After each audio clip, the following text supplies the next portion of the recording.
All right, should I do the intro this time? What do you want to do? I think that is your term, yeah. All right. The last couple. I got it. Ladies and gentlemen, welcome to episode 69,420 of the Tavern Talk podcast with my lovely co-host, GHAZZY TV, and the three-time world champion of the world, Pestily, and previous number one rank HCSSF Path of Exile 30 victorious. How are you doing today, Pestily? Thanks for coming. I'm doing wonderful. Thanks for having me. Yeah, thanks for coming. So you hit rank 1 HCSSF this league. Let's start with that. How'd that happen? A little bit of luck. But I did play a lot off stream in the previous leagues. Like when the game first came out, or I didn't play any softcore. I don't know what you guys did, but I didn't play any softcore at all. And I pretty much just brute forced my way through every boss in the game until I figured it all out. And I think that really helped set me up to make sure I knew all the boss moves. Because like you play softcore, you might get lucky once or twice, or you might just like, I don't know, like die a couple of times and then just push through.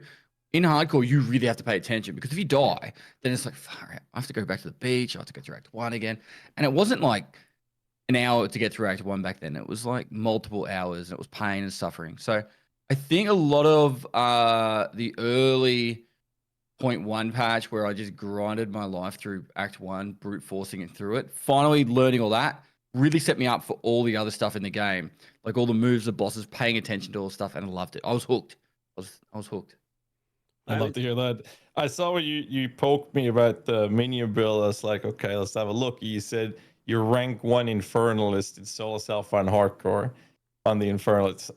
I was like, what the hell, man? That was pretty goddamn impressive. I think at that stage I was even potentially rank 1 out of everyone. And it was interesting because I didn't really build the build around any guide. Everyone's like, well, whose guide you using? You using GHAZZY's or something? And I'm like, no, I'm just kind of winging it. Skeletal snipers just are really good early, in my opinion. If you're new to the game, it's very simple. You put a flame wall down and then you just drop the gas clouds down. And I just focused on a little bit more on survivability than actual DPS. Like still a good DPS. And so when everyone got to the new areas like Act 4, and I was sitting in like top 50 from the get-go, right? But once we started getting to Act 4, people started getting picked off like fast. Yeah. And I actually didn't get much information from chat. The only boss where people started to really warn me was Yama, because Shroud apparently was on Yama at the same time as me. And Shroud had died like, don't quote me exactly, but it's like 5 or 6 times he died on Yama, and everyone's like, Shroud's just died 5 times on this boss. And I was like, all right, well, I guess I gotta lock in. And I actually did he was one of the only bosses I reset, because he did I think it was like where you got to run to the specific spot, and I had no idea what I was doing. I was like, I feel like I'm meant to go somewhere, and I think I reset on that. But outside of that, like, oh, and is it Benedictus, the one where the towers fall down? That guy, yeah. I tanked the like, you got to go through the maze and get out. I didn't go through the maze. I was like, I'll just pew pew, I'll be fine. And my health went down to like 50, and I was like, so my heart was like, yeah. But every time I saw a rip bozo, I know it's probably rude, but I was yelling it. I was loving it. Every time someone died in the top 50, I was like, rip bozo! Every single time. And then when it started getting like, hey, hang on a minute, there are people in front of me are dying. And it got to the point where I was third, and second was dead, and number 1 died. And that's what I knew. I'm the best in the world. World's best confirmed. Dude, you know who got me? Okay, was the you see, Yama didn't get me because I had an unfair advantage because I had seen Yama. So like I knew when I saw it that I go, bro, we're gonna have another league where monkeys are killing people. Because the Yama was like bullshit. Like when I saw him, like there's no shot. Like you could barely tell what you're supposed to do, and it's kind of a one shot. I mean, not really, but kind of. So when I saw that, I was like, I cannot wait for the league to launch because I know Yama's going to be killing people, and it absolutely was. But who got me was the the stupid dude, what fairer than Prince. So you go, he's like death from every angle, and he goes like do like in a line.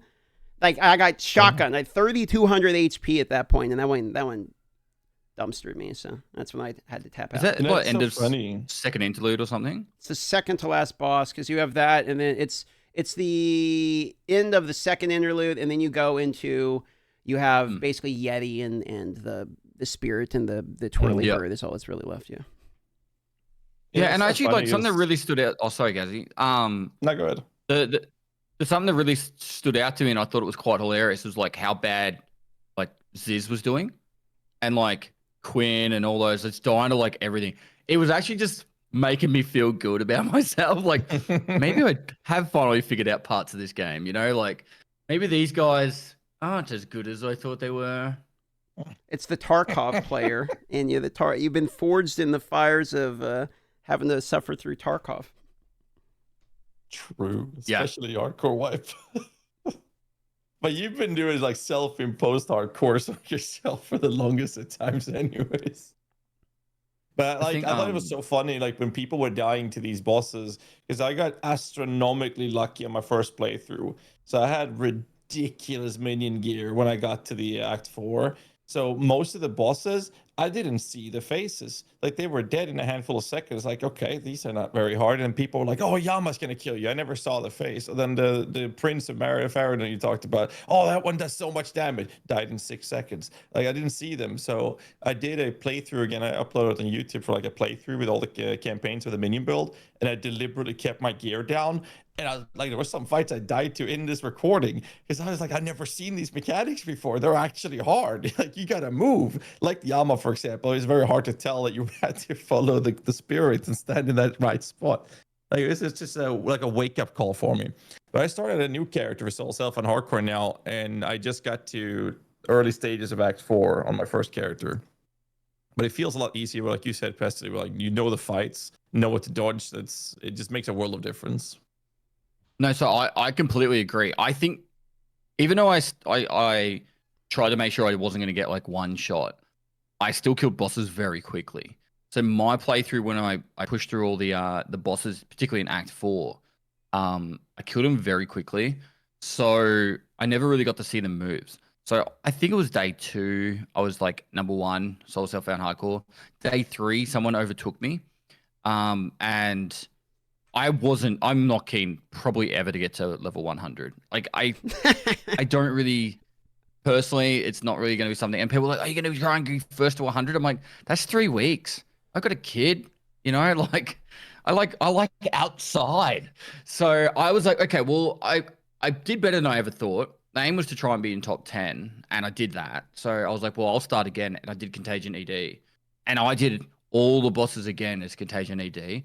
And I did have to actually pay attention to all the moves. And it was a really smart thing for me to do because now I've done a few characters playing through and I understand all the Act 4 bosses, mechanics and that. But it's good that you switched over to Soul Self Found Hardcore because I trade is so easy compared to Soul Self Found.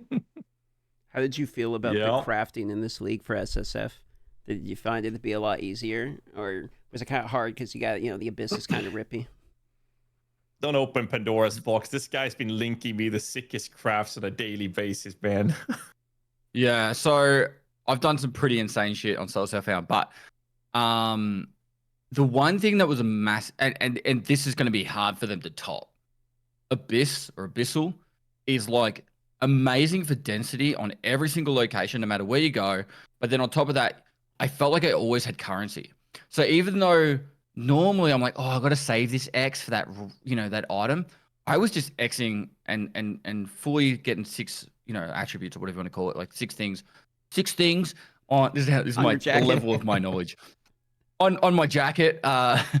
But yeah, I'd make sure I had like 3 suffixes, 3 prefixes on every single thing as I progressed through. If I was using that item, I fully just pimped it out because I had enough currency to do that. Whereas in point 2, I was in Act 2 going like, I think I have to gamble here. And I didn't even really gamble too much on the first playthrough. Like, whereas in the past, I in point 2, I really had to. So yeah, it was way better having currency. And I felt because I had more currency, I was more inclined to want to use it.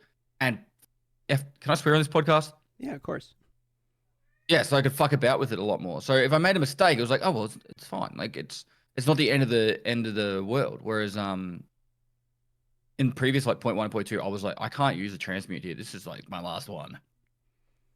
Did you play? No, did you play 0.2 after the currency buffs? Mm-hmm. Yeah, I felt like I noticed that did, a lot and more in the start. Yeah, I went because I was in maps at that point. I went from like it felt like I was never seeing X to like multiple X per map. Yeah, 100%. And it's obvious that it's still there now. So if you only played the starter 0.2 and then didn't play after the currency buff, it was a noticeable difference. And I know that they were talking about that during the podcast where they said, you know, a lot of people got scared away at 0.2. Yep.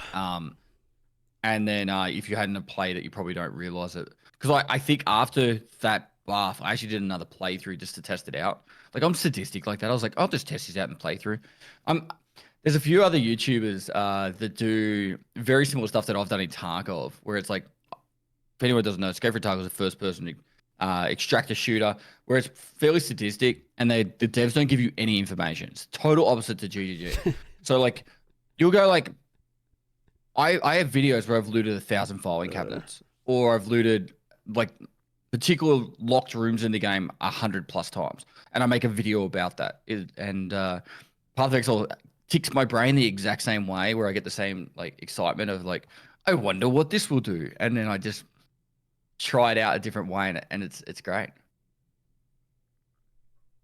That's like the overlap between EFT and POE. I always talked about that. EFT is the POE of shooter games, and POE is the EFT of our ARPG games.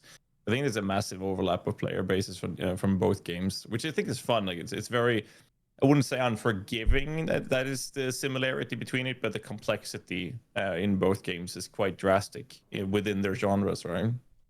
I think if you like hardcore, like people that play hardcore, Path of Exile in particular, like probably like cock and ball torture kind of people as well. Like there's definitely the crossover of just sadistic, hating yourself. You make one mistake, you die, you've got to start again. Escape from Tarkov, you die with your gear and that, and you lose it, and it could have been gear that you were saving for ages. There's a lot of crossover with that. I think EFT must have been probably the hardest game to play blind for me, because like I went in that one not like I really hadn't seen or played or know anything about that. Just trying to find like where the extract felt impossible. Yeah. So when I hired my first editor, I actually paid him for a week's work and said, I want you to play Escape from Tarkov for a week and don't use any of my guides, any of the wiki, nothing. And I said, write down every single complaint, confusion that you have. And his notepad was like pages. He was loving it. He got paid, 40-hour work week to go play Tarkov. But we used that information to make guides. So everything that he had confusion with and was struggling with, we made a guide on pretty much every major point there. And Tarkov is like horrible. I think Path of Exile 1 is actually very similar in that way, where you start Path of Exile 1, you're like, I don't understand shit. Whereas I think Path of Exile 2 does a lot better job of onboarding newer players. I started Path of Exile 2 and even with my knowledge of POE 1, I still had a base understanding to get through a lot of the content, which was good. It felt a lot more intuitive. Yeah. I mean, POE 2 has always been aimed with the idea of new player acquisition. Like that is their new player onboarding process, but they also are going into the same sequence that POE 1 went through. I mean, look at crafting with Path of Exile 1 12 years ago. We had like Transmutes, Augs, Regals, Exaltus, Divines, and a thing called Eternal Lord, which is another thing.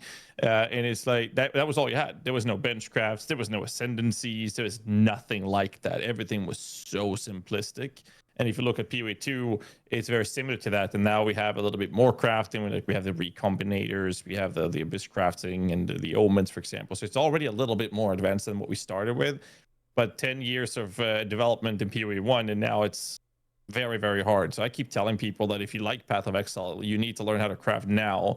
Because if you understand the full crafting of POE 2 now, whenever they inevitably will add more mechanics to crafting, adding that knowledge to the baseline that you already know, it will be very easy. Because if you go in as a new player to PoE 1 and try to learn everything in the game, from crafting to the game itself, the skill tree, yada yada, mechanics, it's just so much. It's daunting. And similar to EFT for that matter. And then PoE 2 is like everything is kind of streamlined, but there's some limitations, right? So like the skill gems don't level up. You'll find one, that's how you upgrade your gem, end of story, and all those things. So it's a little limited compared to PoE 1 in that sense, but it does a much better job at new player onboarding for sure. Yeah, so I completely agree, but also disagree. So what I mean is, like, I think that now is the best time to learn crafting, but you don't need to learn it at all. Like, if you want to just play Path of Exile and just grind out like currency and just find some cool items and then sell them and then buy your gear for the rest of Path of Exile experience, I think you can do that. And generally speaking, in PoE 1, that's what I did. Like, PoE 1's crafting was just a little bit too much for me. I didn't like the RNG factors of it. And yeah, I know if you learn it, you can do better. But like, for me in PoE 1, I just bought the items I wanted. And I think I had about 1,100 hours, maybe a bit more of PoE 1. We're talking, I had a level 97 or 90. Yeah, it was 97. That was on, oh my God, I've lost the league name. It's the one where you would be a slasher and you did a whirlwind across the whole screen. Legion. That was probably the last league I played a lot of. And on hardcore, I probably got to about level 90. And that would have been with like Ancestral Totem and pretty much hiding behind a wall while I killed everything. And I agree. If you do want to learn crafting, now is the best time to start learning. But even with the amount of time I'm putting into PoE 2, I'm kind of sitting there like, I don't care that much. I could kind of just go kill shit and have fun. And then just like go, hey, GHAZZY, how do I do this? Whenever I get like confused.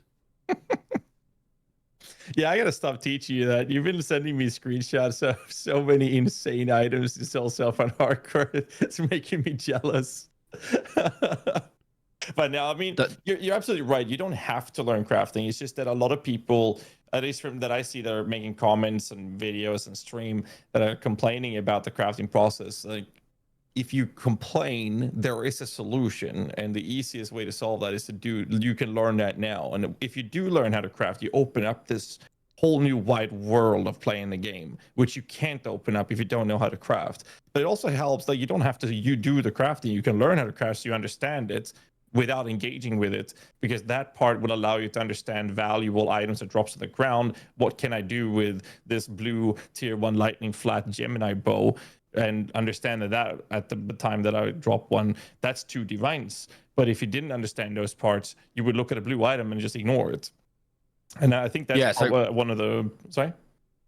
No, I completely agree. Like, so my current... This is not how you should do shit, by the way. Maybe not. But my current theory is I've made my loot filter just show witch items.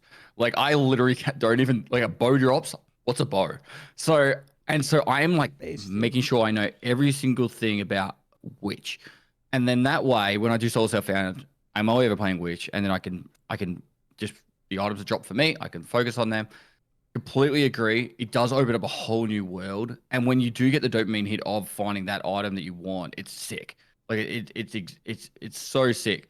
I was going to say something about what you were saying. Yeah, sorry, I lost it. But I do agree. It does open up, and particularly for trade, if you see particular items drop, like every time I see a heavy belt drop, I was like, oh, there's 7x. Like, because I just know it's going to be like someone's going to chance it. So, yeah, it's just small things like that, and that opens up a lot. Like, there's people that want, and I blame Fubgun and especially Pox for introducing build-specific loot filters. Oh my God, I don't know how many of us that makes build guides that got asked, "Oh, you got a loot filter specifically for that build," and that's kind of like we were talking about. Oh, only seeing items is for your character.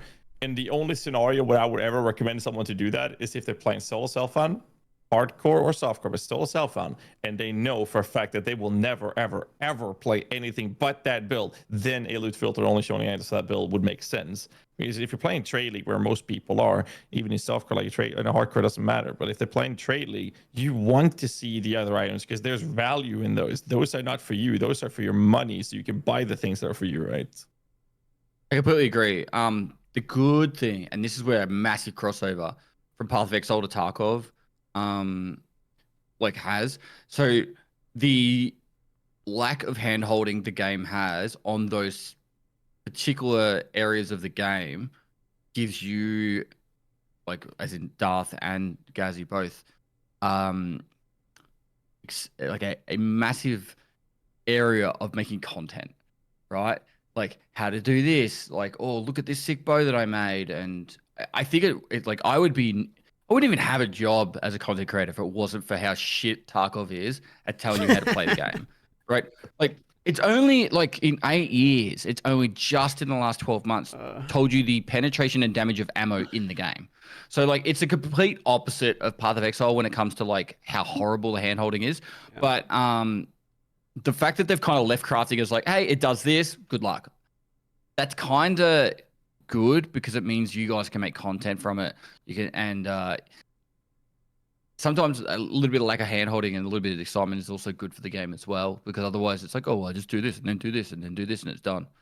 Some people, you know, won't get the same dopamine out of discovery. Yeah, I agree. But I remember when I played EFT the most a few years back, and I would have on my 3 monitors, I had a main game and one monitor. I would have the map on one, and underneath that, I would have the split screen with my team, so I see their screens. So I wouldn't shoot them. Sorry, DM, about that, by the way. And then on the other monitor, I would have the literal document of ammo charts. So I was like, US ammo. Okay, let me check the document. No, that's trash. Okay, throw that away. BP, let's check. Oh, that's good. Let's save that one.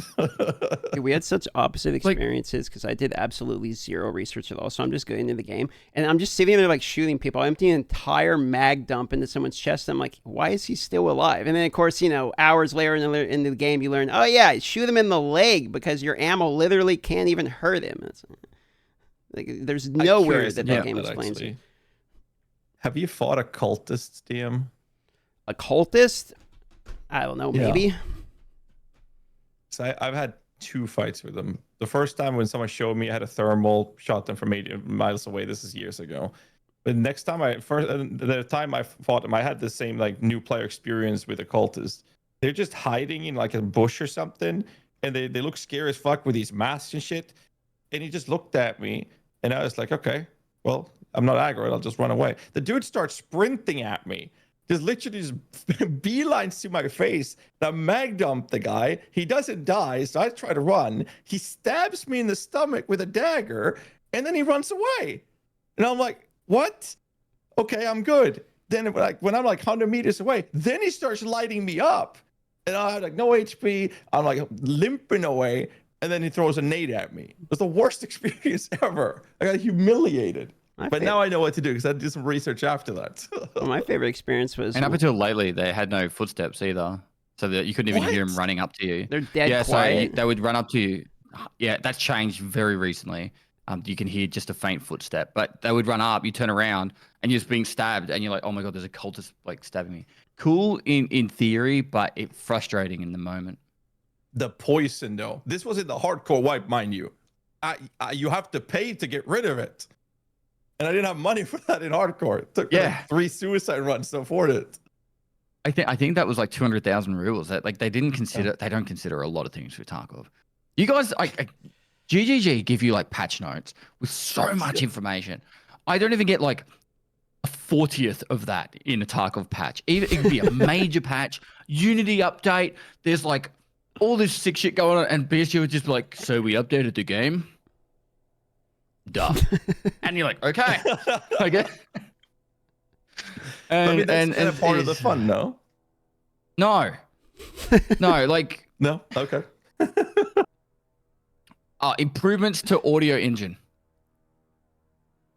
Fixed bugs. Every patch like, I'm not even joking. Fixed various bugs. That will be on nearly every patch note. Why don't they do patch notes? Is it just like, fuck it, like a lack of caring, or is it like a concept that they want you to figure it out? Like what's the philosophy of that? They actually did for a while. They sometimes don't release the patch notes till after or they'll release 2 lots of patch notes. One will just show what they fixed. And and like some of them, like, you know, the balancing stuff, and then they'll release the actual content patch notes after the patch is out. So then people can play the patch for a few hours to get excited, like, oh my god, there's this new gun or there's this new quest line and that. I kind of get that. That's kind of cool.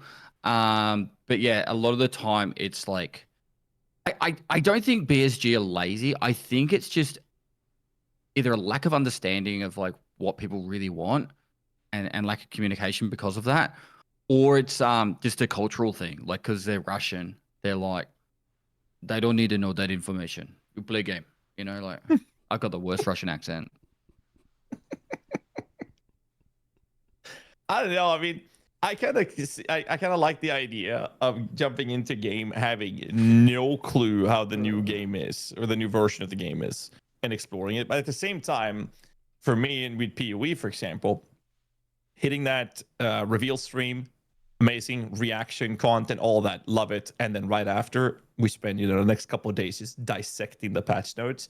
But that also means that once the league comes out, the game isn't necessarily solved, but the base of it is. We know what to. It's the best. And I mean, I guess that's maybe something they fear, because if they do that in EFT, people could figure out, well, with these changes, this weapon is going to be the meta, or that ammo is going to be the meta. So and then that's already that precedent is set before the game even launches. Maybe that's what they're trying to avoid. I mean, that would make sense to me at least. That's 100% one of the things. Like, they don't want people to, like, even though people data mine the patch anyway once the patch is out. Yeah, it's they don't want people to be like, oh, no, this has changed, I'm going to do this and that. But I actually think it's a good idea. Like, it'd be cool to go, we're going to open up Path of Exile, and I don't know what's going to be in this new league.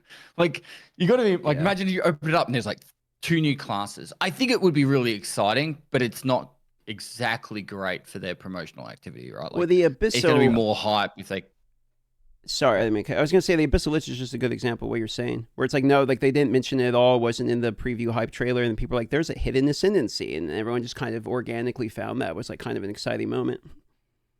No. Yeah, I agree. Oh my god, I was going to say something.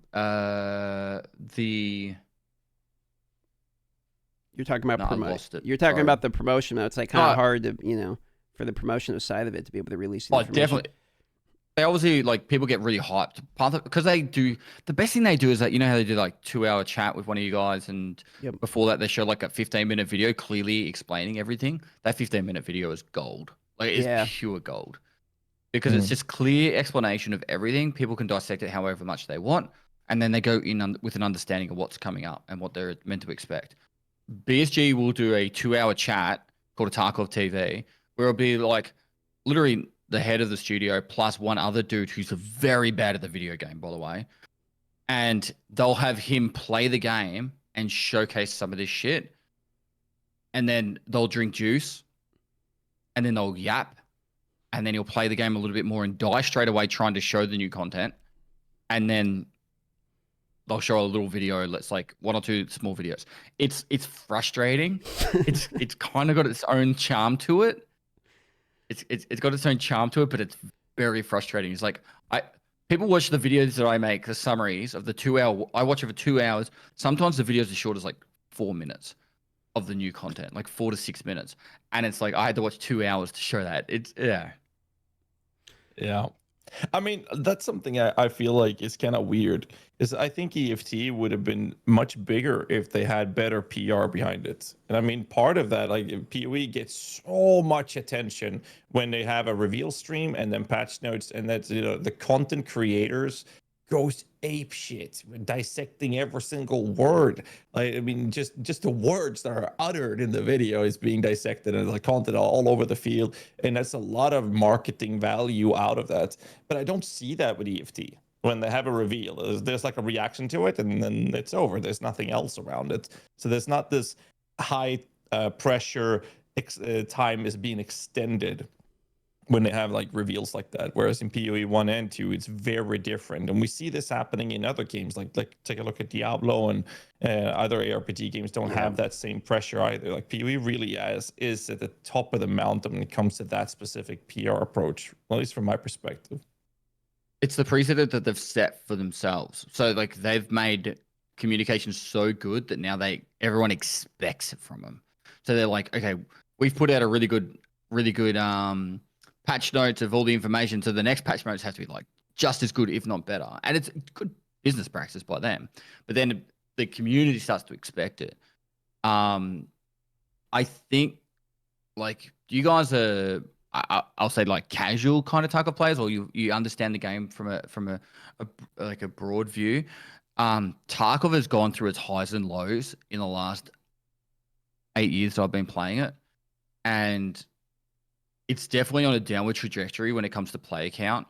1.0 will, like, fingers crossed, like revitalize a lot of the community, but there's been like it trended hard, like the Unheard Edition drama, you know, like where they released a $250 version of the game. There was a video called The Wiggle that killed Tarkov, which people still have quit the game from that as well. I watched that. I didn't watch it until like I played for like 10 days or something, because people are like, you have to watch this video. It's like, I don't want to watch literally anything until I've played it blind for a while and like know how I feel about the game. Then I watched the video, and there was something about watching that video that killed a certain percentage of the game, like 100%. Yeah. And they're just two examples of like a lot of like negativity that's come out of the process of making Escape from Tarkov, which is sad because the game is itself, like, and like, I'm not trying to be political or anything, but like even when Russia invaded Ukraine, like if you played the game, you were getting death threats. Like, it was like, how dare you support Russia? And I'm like, I'm just playing a fucking video game here, right? Yeah. And I've always said at the end of the day, it's the game that's been the victim the most out of it. Not the devs or anything. This game is like given me personally, it's my favorite game of all time. This game has given me so many feels that like a video game has never done. Highs, lows, like suspense build-ups, everything, like excitement, laughing my head off, like it's and that's a testament to how good the actual immersion of the game is. The game is super immersive. True. You'll be so locked in, just crawling around, being like, I'm just gonna get this kill on this guy, and then bam, from the side something happens, and you're like, it's so cool. I've never had a game make me care about the result of the match as much as Tarkov. Like, I've played League, I played, fighting games, like I've done all the competitive, but there's something about Tarkov which is that like, I do not want to die, and I will go through extreme lengths to make sure I can make it out. You know what I mean? That, like, I would not do in any other game. I value that gear more than my time, and normally it's the other way around in these games. But it's like, no, I have to live through this. And so, actually, like, feeling like you're fucking scared while playing the game was something that game is. The way I was describing it, because me and my editor were trying to figure out, like, hey, how do I actually feel about this game? And I describe it as like the best worst game I've ever played. Is the way I feel about it, because there's something about Tarkov that no other game can give you that exact feeling, but it doesn't want you to play it like at the same time. It's a really weird. It's got game a lot of for jank me, things. Yeah, I usually like loading times, cheaters, everything is. Sorry. Yeah. But I just want to put a perspective out there that everyone who's watching. We have a lot of latency issues because, like, I'm in Australia, like GHAZZY's in Sweden, and then like Darth is in Alaska. So there's probably about a 0.3 second delay. So we're not trying to deliberately cut people off. Yeah. We expected that. That's all good. No, I was just saying, like, for me, my description of like EFT when I started it was like the highest of highs. I found a LEDX. Wow. That was crazy. And then I spawned, and I have no idea where the enemies are spawned. A shoreline spawns, so you're rushing resort or something. I get in about 10 seconds, 12 seconds into the game, I'm dead. Okay, there goes all the loot I just prepped half an hour prepping or whatever. And once you get more accustomed to the game, you'll learn more. Those biggest highs and lowest of lows, they continue no matter how good you are at the game, for me at least. Like, in the start, it was way more scary. And then when you start learning where enemies can spawn, then okay, well, I'm on reserve. I know that if I don't run away from where I'm spawning, there's going to be a firefight happening right in front of me. Like, those things, like, once you get to that point, it's still, you have more control of your situation, but the highest of highs and lowest lows continues at any given point of your progression. there is definitely a bit of chasing the dragon. Like it's like that. I always explain to people that when you play Tarkov as much as someone like I have, you know, like it's like the very first time you hold a girl's hand, it's like so like exciting, and you know you got a little stiffy and it's all exciting, and then you kiss her and like, oh my god, mind is blown. That's like when you first play Tarkov, but then like by the end of it, it's like just to get off, I'm getting choked out, punched in the back of the head to get the same kind of feeling. It does, you know, dial off later on.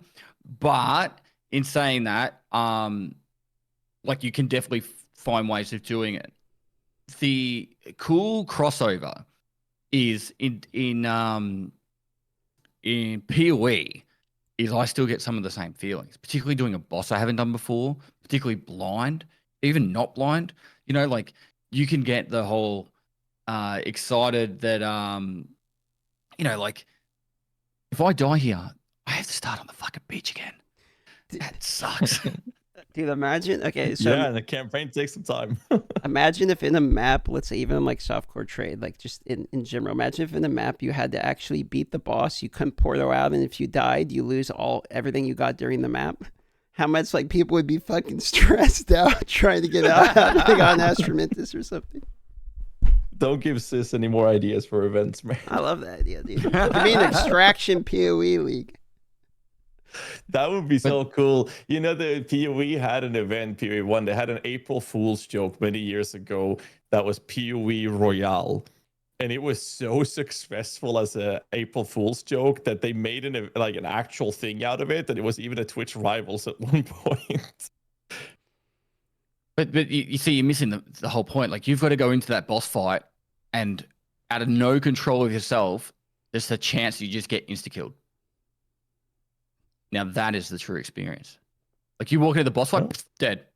Up. I guess I have to start again. Like, boss has that is Tarkov. 1% chance of aimbotting. Yeah, just insta head eyes. That's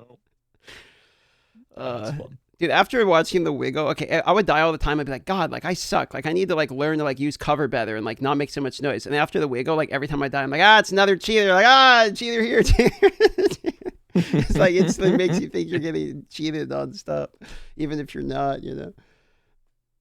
It's a really a thing you really have to mentally block out. You just have to assume GG next. Like if you don't, very quickly it creeps up on you that you just think everyone's cheating. Yeah. And if you think everyone is cheating, you're probably shit at the game. That's generally how I say it. Like there is definitely cheaters. Don't get me wrong. But if you think everyone is cheating, you're not very good, or you're in the lower. You're in the lower category of players. Yeah, I mean, and that's the problem with the game being so punishing is that if you die multiple times in a row, then it's very like I've seen this when I was playing like esports in Dota 2 12 years ago, 13 years ago. It's like as soon as you have a bad streak, you immediately stop being self-critical, and you go from I need to improve to it's not my fault, it's everyone else's fault. Elo hell. You know, you get to that. Yeah, like you're down so bad, you need to take away your own criticism for yourself. Like, I can't deal with that as well. The game's already shitting on me. I don't need to shit on myself as well. That was a cheater, 100%, you know? And as soon as you start that spiral and you keep having a bad streak, I think that's the part where the game gets really annoying to play and really frustrating. I had that with a hardcore wipe at the tail end of it. And I was like very rough, and at the end I was like, nah, like surely most of those were not legit, like wall hackers or whatever, right? And then after more deaths, I was like, I'm not having fun anymore, and it got a bit rough. But then I realized, I think that for the hardcore wipe, at least specifically, I think that the majority of the player base that is actively playing it are the more experienced players, and they are inevitably better than me, no matter what I do there. And I think that's the problem with the hardcore wipe. Personal, at least, that the people that are playing are mostly more experienced than on a regular wipe. Yeah, completely right. And also on top of that, it's like the worst time to make it really hard to onboard new players. Like you're about to launch 1.0, and you don't have like right now should be the most fun, easiest time to ever play Tarkov. It's like, oh, look at this is like happy, you know, time where it's like everyone's just going around PvPing, but right now, like I played yesterday for I think about 5 hours, and the queue times, because no one was playing, were horrible.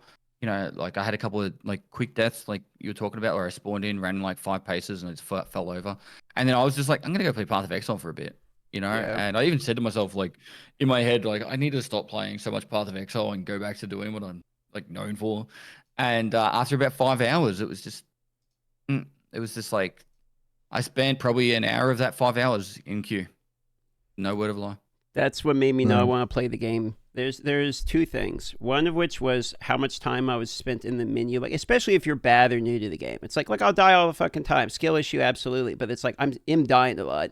So then I'll have to go back and like reset up my gear, and it's not like I have all the presets because I can't afford just to like click the button and rebuy everything. I got to like Frankenstein together a kit, and then you go back out there and you wait way too long just to die again instantly. It's like I'm spending 3/4 of my time not playing the game, which is what really was in that. And then when I learned that you have to level up like your stamina and your like running and all this other shit to like actually be, it's like, well, why have that in a shooter? Like I kind of didn't understand that side. It's like, why do I need to level my endurance and all this shit just to be on the same level? That's actually was really annoying.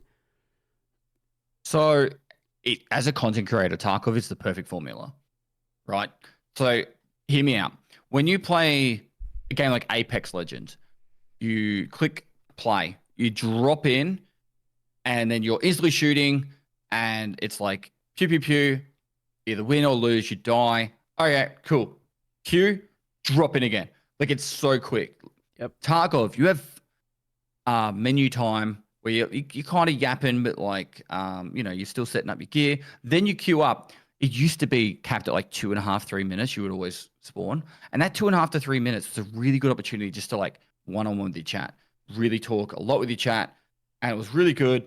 And then you go into a raid, and then you've got like anywhere between like a 5-minute to like a 40-minute raid of like story building, really. Like a raid always says like a short story of like the whole playthrough, which is like your full picture. So when it was like 2 to 3 minute queues, it was great. It was a perfect game because it forced you to talk to chat. And I think a lot of content creators have really high sub counts playing Escape from Tarkov.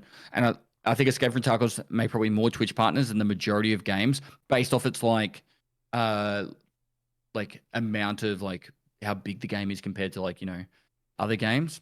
It's weird how large it is for its player base for sure on Twitch. It's massive on Twitch, yeah.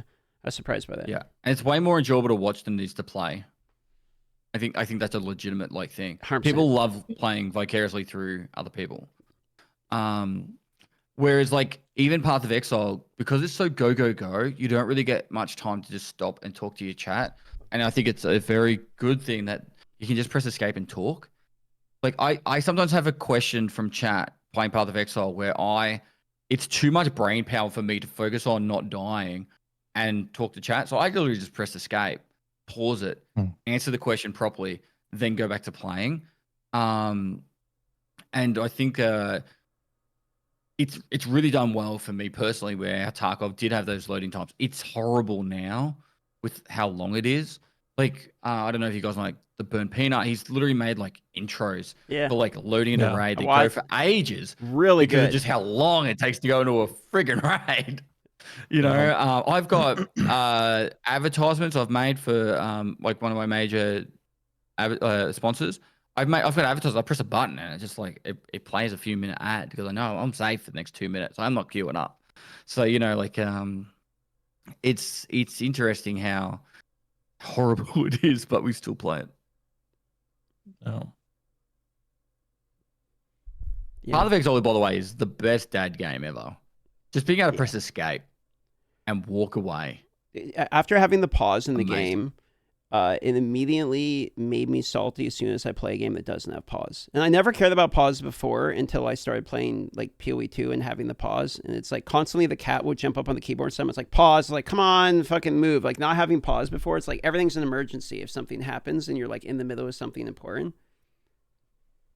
No, I definitely noticed that. Then again, as a minion Andy, I don't really need to pause. I just need to take a few steps back and I'm fine. I'll read my chat. Do you ever play anything else? Minions? Yeah. Wow, thanks. No, I like minions, but I also play EDC. I pretty much try any witch build there is. So I played quite a few. One of the people don't actually know that one of my most popular PoE 1 guides is not a minion build. I racked up throughout the years the SSF Contagion build in PoE 1 had a 25 million views on the forums when that came out of meta. So that's my most popular build guide up until a couple of years back. Then my Spectres took over again. So, but yeah, my priority list is like minions and then caster builds and then anything else. And then dragging my balls through 5 miles of shattered glass and then jumping off a cliff. And then we get bows. And melee. Now, melee is above that. It's fuck bows. But yeah, no, I do play other things as well. It's fun. Caster build specifically, but it's mostly like the whole necromancy theme. So I like the chaos oriented spells and that kind of play style. That's always been fun for me. It's like I started with that thematic interest from Diablo 2 with the necromancer, bone spear builds, spirit builds, and Nova builds with the poison and whatnot, and then minions, of course. But there's like an expectation for me to do minions as well. I don't mind it because I love doing it. But like if I don't start this new season or league with minions, I think people would question my sanity. No, I understand that expectation. Like coming from where I've been playing a lot. Like people used to be like, "Are you going to try and be number one to get Kappa?" Because I did that a lot early on. Like I used to try and finish the game without going to bed, pretty much back when you could. So I'd played like 40+ hours straight just to like get to max traders. I'm glad I broke that though. Like, and I made it that people just can enjoy me for what I do. Yeah, it's interesting. Did you play much Diablo 3? Did you play Witch Doctor, or did you wait till the Necro came out? Yeah. So I played Witch Doctor in D3, and then a friend told me that I should try Path of Exile 1. This is 12 years ago. And he told me minions feels like Diablo 2 Necromancer minions. It feels amazing. And then he said they're viable, they're good, they perform. All three were big lies. So I tried the game. And you know, the minions are what they are, and they're in the campaign. I played it, and he was right. They felt like D2 Necro. And I was like, this feels amazing. This is way better than Diablo. And then I was so invested, I got already hooked. So I was already sold. Like D3 was long gone in my head by then. And then when I realized that he lied to me on the other 3 comments, I took it upon myself. Like, you know what? Fuck this. I'm going to make this work. And that's kind of how my stream started. I played a lot of Witch Doctor in Diablo 3. I think season 1 I was about 7th place, but I was also studying another language when I was in the military. So I had to like stop playing. And I think I finished the whole season in like 100th place in hardcore, I think it was. And then somewhere around there, someone told me about Path of Exile. This is 2014. Someone told me about Path of Exile. And I got so hooked on Path of Exile instantly. It was such a good, like, it was a breath of fresh air going from from Diablo 3 to Path of Exile. Did you play much PoE 1, Darth? Yeah, I played PoE since Total League is when I started with PoE. So 5 leagues, I believe I've been in for about 5 leagues. But your claim to fame, where everyone got your notoriety, was in Diablo 4? Yeah, that'd be more, yeah. That's probably I'd say the biggest peak of where people know me from was from D4. I've been on YouTube for like 8 years, but you know, that's where most of my audience came from currently, yeah. I was traveling through Scotland when Diablo 4 came out, and I was watching your videos talking about all the issues and everything. Yeah, it kind of still has a lot of those same issues. Actually, it's funny because the Diablo 4 Season 10 started today, like hours. When did you play that, GHAZZY? How was that so far? It was 3 hours ago. I think I'm level 30, something like that. Okay, so like just started. That's about it. Yeah. Yeah, I'm just kind of at a point. I don't know. I played for about 20 hours. I was just like, Yeah.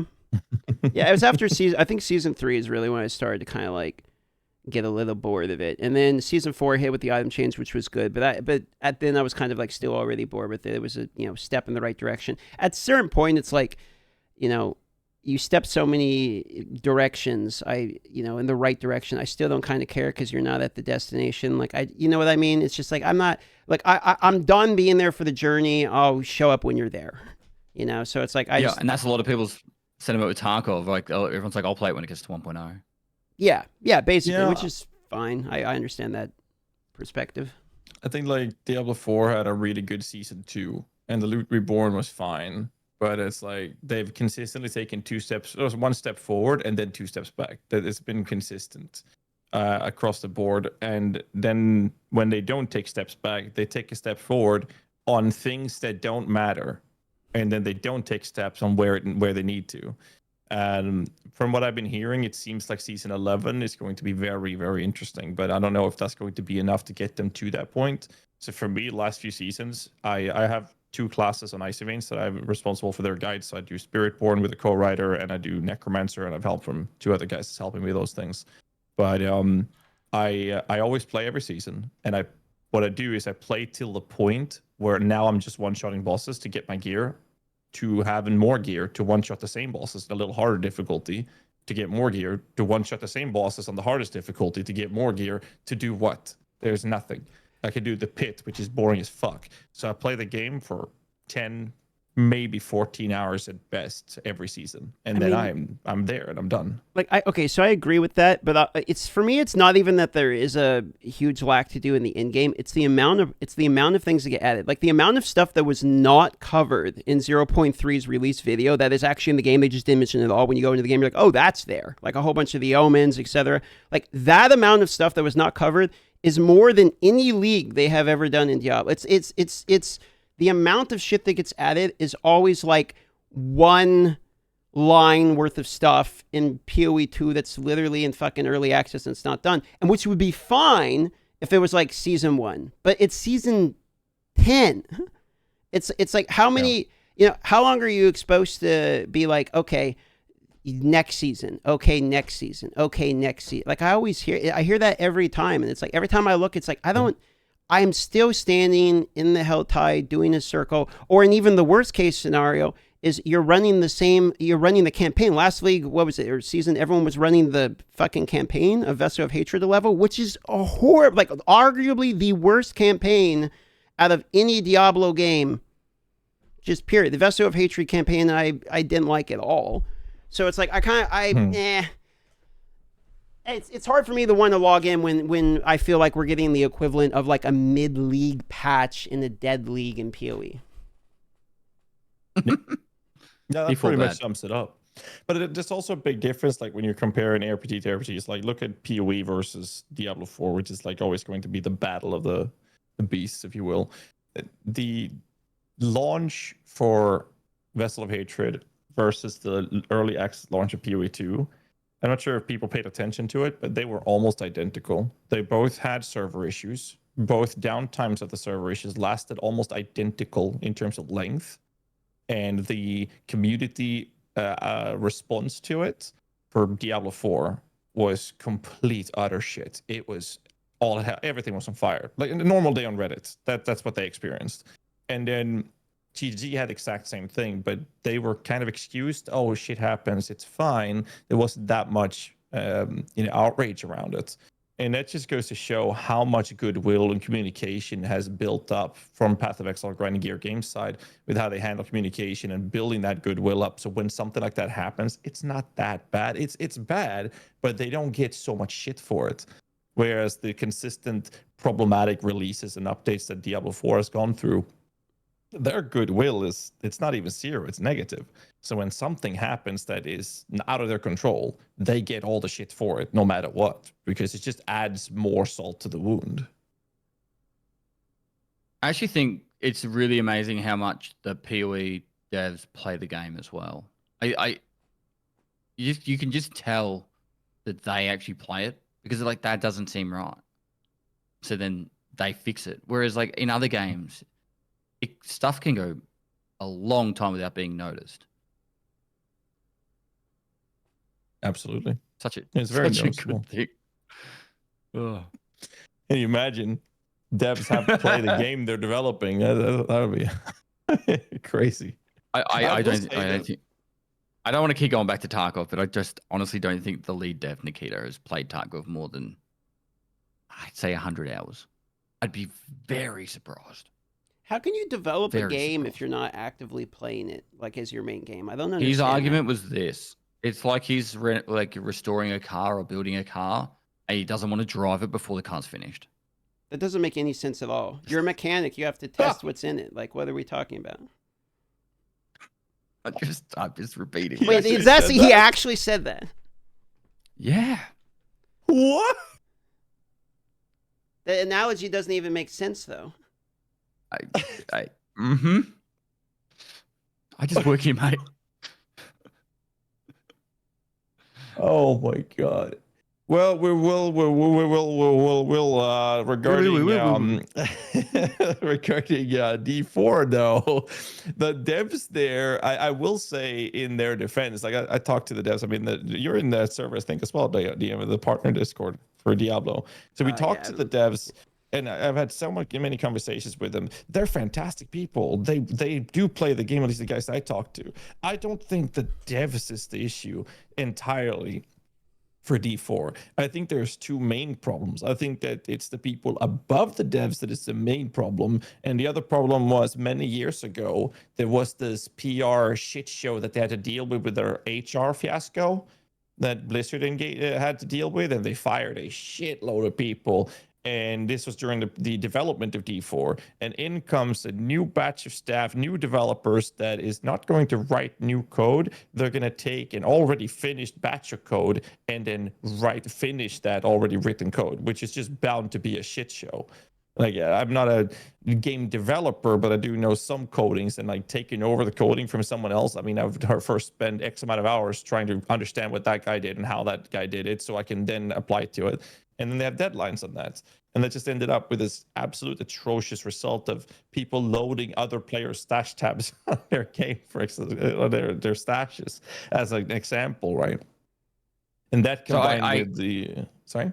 You've pretty much just described the entire gaming industry, though. Like, a lot of AAA devs and major gaming studios, I'd be very surprised if you walk into any of those studios and the majority of the people working there are very passionate.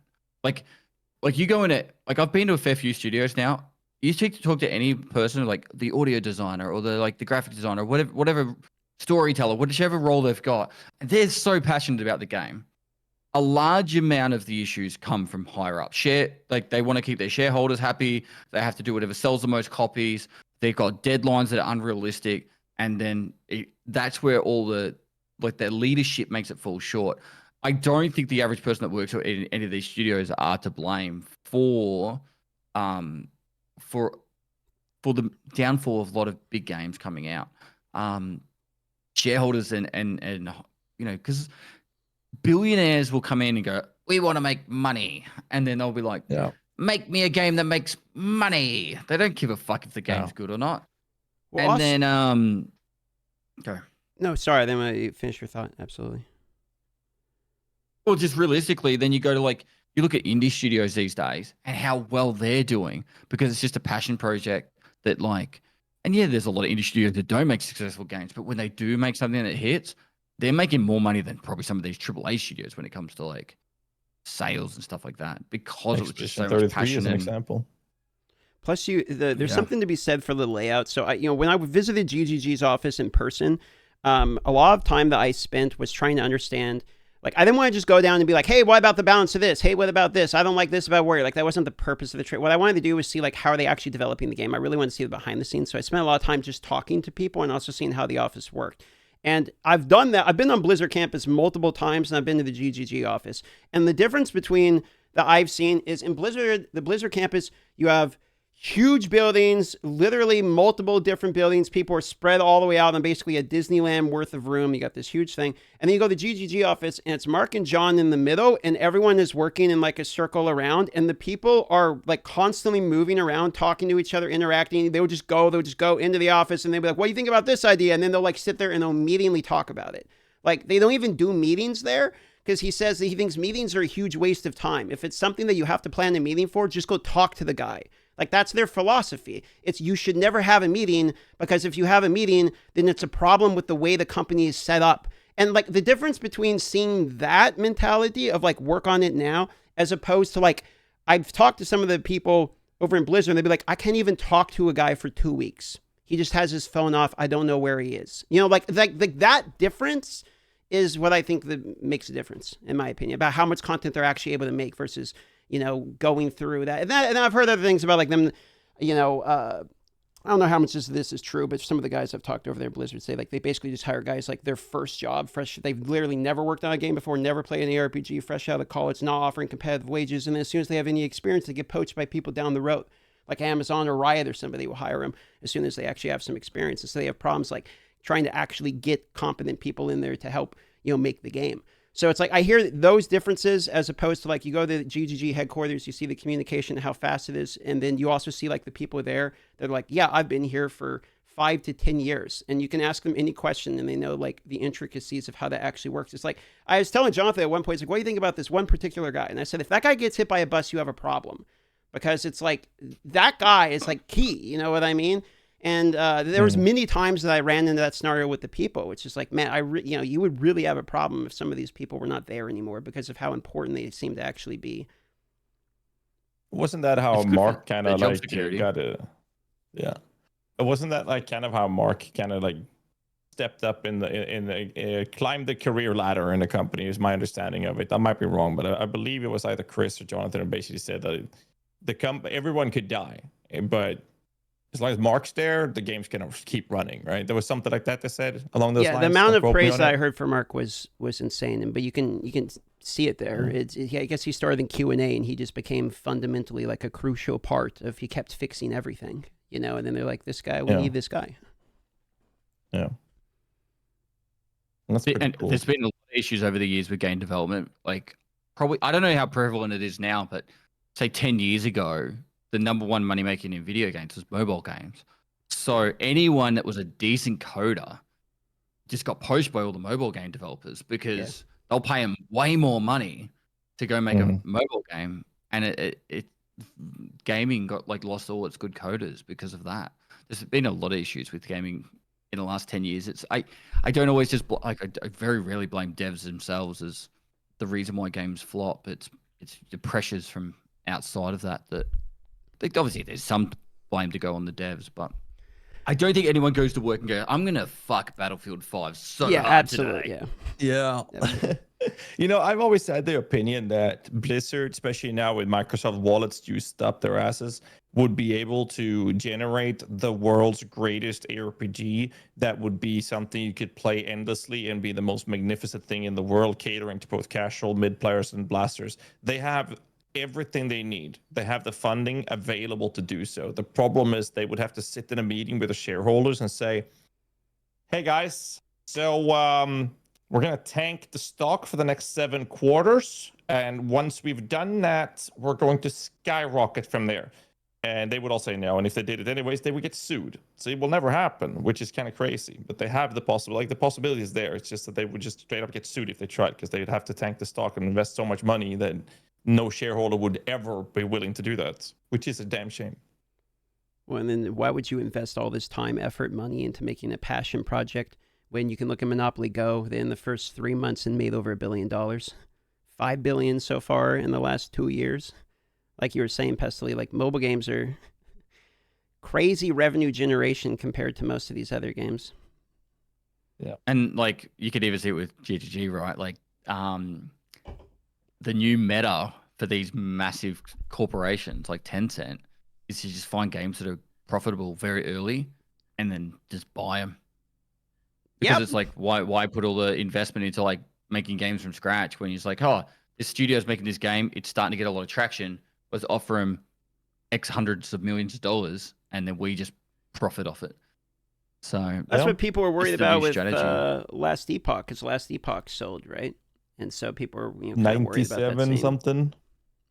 I thought it was 92 million or maybe 97. I remember something like that.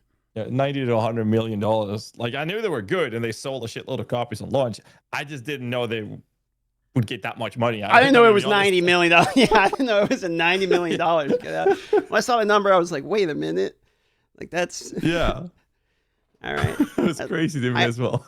Yeah, I understood the sell at that point. I'm like, yeah, $90 million. I get that. Yeah, that'd probably do it. Was that last Epoch you're talking about? Yeah. Yeah, Crafton bought them. 90 million. No, I'd say yes to 90 million. I mean, at that point, you have to be like, I did it. Whose won the toes do I have game. to suck? The funny part there with the last Epoch is they started as a passion project, and the guys working on it, they had like basically no experience developing games for coding and all those things. They learned on the fly as they started it. Because I remember the Kickstarter, which is like 7 or 8 years ago, and they went from that, and 7 years later, the company gets bought up for over $90 million. I think it's such a cool journey that they've gone through, and they have more to go with the development of it. But that process of just being this group of people saying, "Hey, we want to make a game. Let's just learn how to do it," and then 7 years later, the product's worth over 90 million. When are you guys making video games? You know, it's actually an interesting question because a lot of I often think about this too, because a lot of the YouTuber friends I know over the years, like they went on from, they started as a content creator somewhere, find their niche, go more broad, expand, and then they get to a point where it's like when they start retiring and stuff, or they want to get out of YouTube because it's not a forever thing, they start building companies. You see that pretty often. And so I always wonder to myself, it's like, at what point do you start your own business? Like, I've had offers before to help people or get on ground levels. And I always say, it's like, I don't want to be in I don't get into it because I want to run I don't want to run a corporation. I want to run a business. I want to play video games. So I think it'd be fun to make a game because I love games. But then, Chris Wilson's a good example where it's like he wanted to go smaller so he could just make games again, right? Obviously, if you make it to his point, like you fucking done it and you're successful and all that, I get it. He's a legend. But it's like, I also think about that, which is, he was saying in his video, because he started doing YouTube videos of his own, saying like he didn't like basically being on the corporate side of it. He wanted to get back to making games. So it's, there's a whole conversation there I actually wonder about sometimes, because I think it would be really fun to kind of build a business or make a game or something. But then, does it really translate? Like, I loved video games as a kid, so I went to school get a computer science engineering degree to work on that, and I learned I hated programming, and they're not the same thing at all as liking computers. So I often wonder if it's the same thing. There's storytelling to be done in games, though. Like, you don't have to be the coder. True. Hey, look at Brian Weissman, one of the founders for GGG. He's making a game now as well, and his contribution was not coding. It was flavor text and ideas and bouncing those things off. That was his contribution to the game's development in the early stages. So there are ways to do it beyond the coding part as well. Yeah, true. How about you, Pestily? Were you making your extraction shooter? 3-time world champion makes his own extraction shooter that releases before Tarkov. In 7 weeks. Yeah, why not? That would be the ultimate rug pull, hey? Like on the blockchain. End of October, start of November, I'm like, by the way, I made my own game. Don't play Tarkov, play mine. I have spent way too much time thinking about making a video game. Because I critique particularly Tarkov so much that it's more out of curiosity. Like, well, how hard is it? I always hear that Unity's not that good, or Unreal's better, but how hard is it? And so I have put in the last probably 2 years way too much time and effort into researching making a video game. Really? And the only thing that stopped me so far is I'm the kind of person that I throw myself at things. And so do I really want to commit let's say 3 to 5 years of my life when I'm already I'm so involved in content creation, and I'm now a dad. I need to have that right balance point. So it's something would have to give, and it would probably have to be the content creation, right? Because my family's way too important to just be like, no, fucking honey, I'll be back in a few years. Yeah. And I'm on to dev, stream and dev. Pack of milk, he'll be back. And I'm having too much fun still making content and being a dad to really want to throw myself at something new. The one thing I do love about the idea of doing it is it would be opening myself up to a new creative skill. And when I was in the military, I was in the army for 8 years in the infantry. I always wanted to do creative stuff like videography or something like that. Sure. And I never had that outlet. And now that I have an outlet for it, I want to keep doing stuff in that world. And so maybe one day sooner rather than later. I haven't I promise I haven't started making a game, but it's definitely crossed my mind a lot over the last few years. I've had interviews with developers and just off stream, like just to learn and get a really good understanding, because obviously I'm going to start something like that. It's a multi-million-dollar project, and yeah, and I would start small, but even a small game these days is like $1 million plus. Yeah. Unless you're literally going to do everything yourself. I have kind of a philosophy question, because you were talking about like wanting to learn new creative stuff, and I often I love music, but I'm dog shit at it because I haven't spent the hours to like practice piano and guitar and stuff, right? So it's a question I also struggle with myself, which is like how do you find the line between pursuing making progress in life that you should do, but pursuing experiencing life that doesn't necessarily coalesce with progress? I would argue that you don't have to do everything to be successful. You can do stuff to enjoy. And that's also a thing that we've been ingrained in our lives, that like we have to be the best at everything we do. And, you need to make money and be successful and all that. Sometimes, even if you're shit at it, it's just, you can just go in and sing, right? Like I sing way more than I ever did in my life now that I have a daughter. And I sing like an idiot, but I have fun doing it. Yeah. Right. No. And I don't have to be the world's best singer. She's actually a 3-year-old. Like I very rarely talk about my daughter on stream. But like she's a 3-year-old and she has a really good voice for a 3-year-old. And I'm not contributing to my singing, but it's like, but if I'm helping her just be creative and like, I'm going to go do the dishes now. Like I'll just sing shit like that. And then she'll sing something back to me. Like, oh no, you're not, Dad. And so it's okay. Like I love the idea of learning how to play the piano, and I probably will start doing it at some point. And I don't need to be playing on stream or the best piano player, but I just think it'd be cool to learn that skill. I have this fear of like, I want to be really good at a lot of things, but like realistically, I just have to appreciate it for what it is. Because like, how cool would it be to go be a race car driver? Well, I'm already probably a little bit old, but like I could go buy a fucking rally car and just start training to be a rally car driver. But then how much time is invested in that? And so it's I guess a beautiful thing of life that you could just enjoy it for what it is and being present in that moment. So if you want to go learn guitar or play the drums, you don't have to be the best at it. Just go and do it for enjoyment. Do you find I'm curious. You, my daughter is 2.5 years old, so just by a little younger than yours. And when she came, my entire, like, everyone says a mother is a mother when they're pregnant, and a dad becomes a dad when the kid comes out. And for me, it was like my entire world just shifted out of the blue.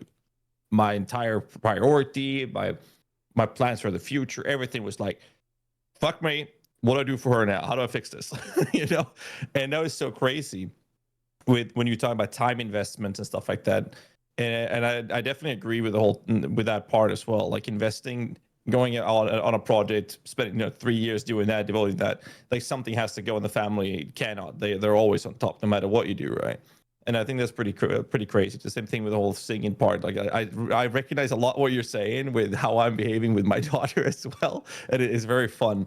Because it's that progression of that is such an insane experience, and that's why those parts will always be like the highest priority, and you can't really put a price on that. So when it comes to deciding what you want to do in life, you always have to go through a list of priorities. Like, what is the most important thing? This has to be done. Next part, no, this has to be done. This has to be done. When you get to the point where this doesn't have to be done, that's where you get to the point where you can trade that off for, well, I want to do this in life. Okay, but that slot I can move down and put this, what I want to do up there in the list instead.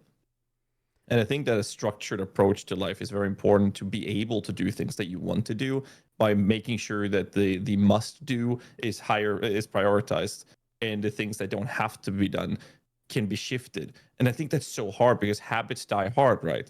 And I know that when I'm done streaming, I'll do some guide jobs. But when I'm not doing those things, if I have free time, I'll play some games. And I don't have to play those games. I can learn to play the piano. I can shift those priorities, right? But a lot of people, they do the same thing over and over and over again, and then whoop, shit, 10 years went by. And I think that's pretty crazy. Do you guys a lot about discipline. Do you guys as parents tend to find that the same level of satisfaction you would get from having a life experience, you actually get like multiple fold by watching your family now as parents go through life experiences and be able to realize like they're getting to try something for the first time, riding a bike, what have you? Like, do you get the same level of like satisfactory experience through that? Undoubtedly. Yeah, so you do, but it's a little bit different. Like a self-achievement to watching someone else get their achievement. It's like a proud dad moment kind of thing. But like, I always felt, particularly when my daughter was very like was just born, like I'm the first person that gets to show her like Bohemian Rhapsody, or True. like my brother-in-law came over, and I think I had System of a Down playing, and he's like, "Dude, you're playing System of a Down to your like 2-month-old?" Like, yeah, like she's got to start young, like, but so that there is like that, and like the first time she does anything new, it's like always exciting. I think it's still, I am way more tired now that I have a kid because like the priorities are always to like support the family first, but I think it is a balance point is important of trying to make sure you do have some sort of personal achievements and your life doesn't just become your family, because like these are the most important years for GHAZZY and I in particular with our kids, because we get to spend so much time with them. When they're teenagers, they're going to be like, fuck you, dad. I'm off to my boyfriend's house. And we're just not going to get to spend anywhere near as much time. Something about like 95% of the time you get to spend with your kids under the age of like 16. And then after they turn 16, it's like 5% of the time you ever get to spend. So, but it's also still important to make sure you're still doing stuff for yourself. And I also, this is like nothing to do with video games anymore, but like I also make sure my wife gets to prioritize time for things that she enjoys. So she wants to go to a cooking class or like go to a book thing, or I don't care what it is. Like I don't even question it. Like, you want to go do that? Go do it. You want to go see a band? Go see a band. Because if otherwise you lose your identity, and your identity becomes your family or becomes your child. And so, I think for me, like I've done a lot of travel and hiking and climbing mountains around the world because I want to make sure I always do those kind of things. And then when I come home, the priority is my family, of course. Yeah, you're right. I like that. Go ahead. I was just gonna say you're right. It doesn't really have anything to do with video games. I guess I ask more out of like selfish reasoning because I want to know.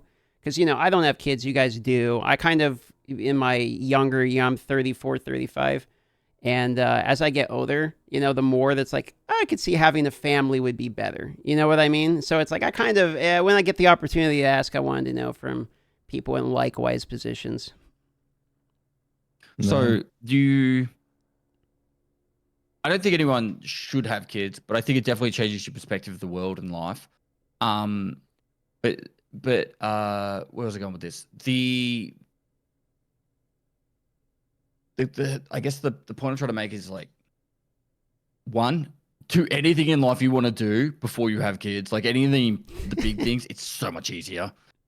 Time becomes very important. Like you like I schedule out almost my minutes of my day now. But overall, do what makes you happy. Like I don't waste your time doing what other people tell you to make happy, that makes you happy or whatever.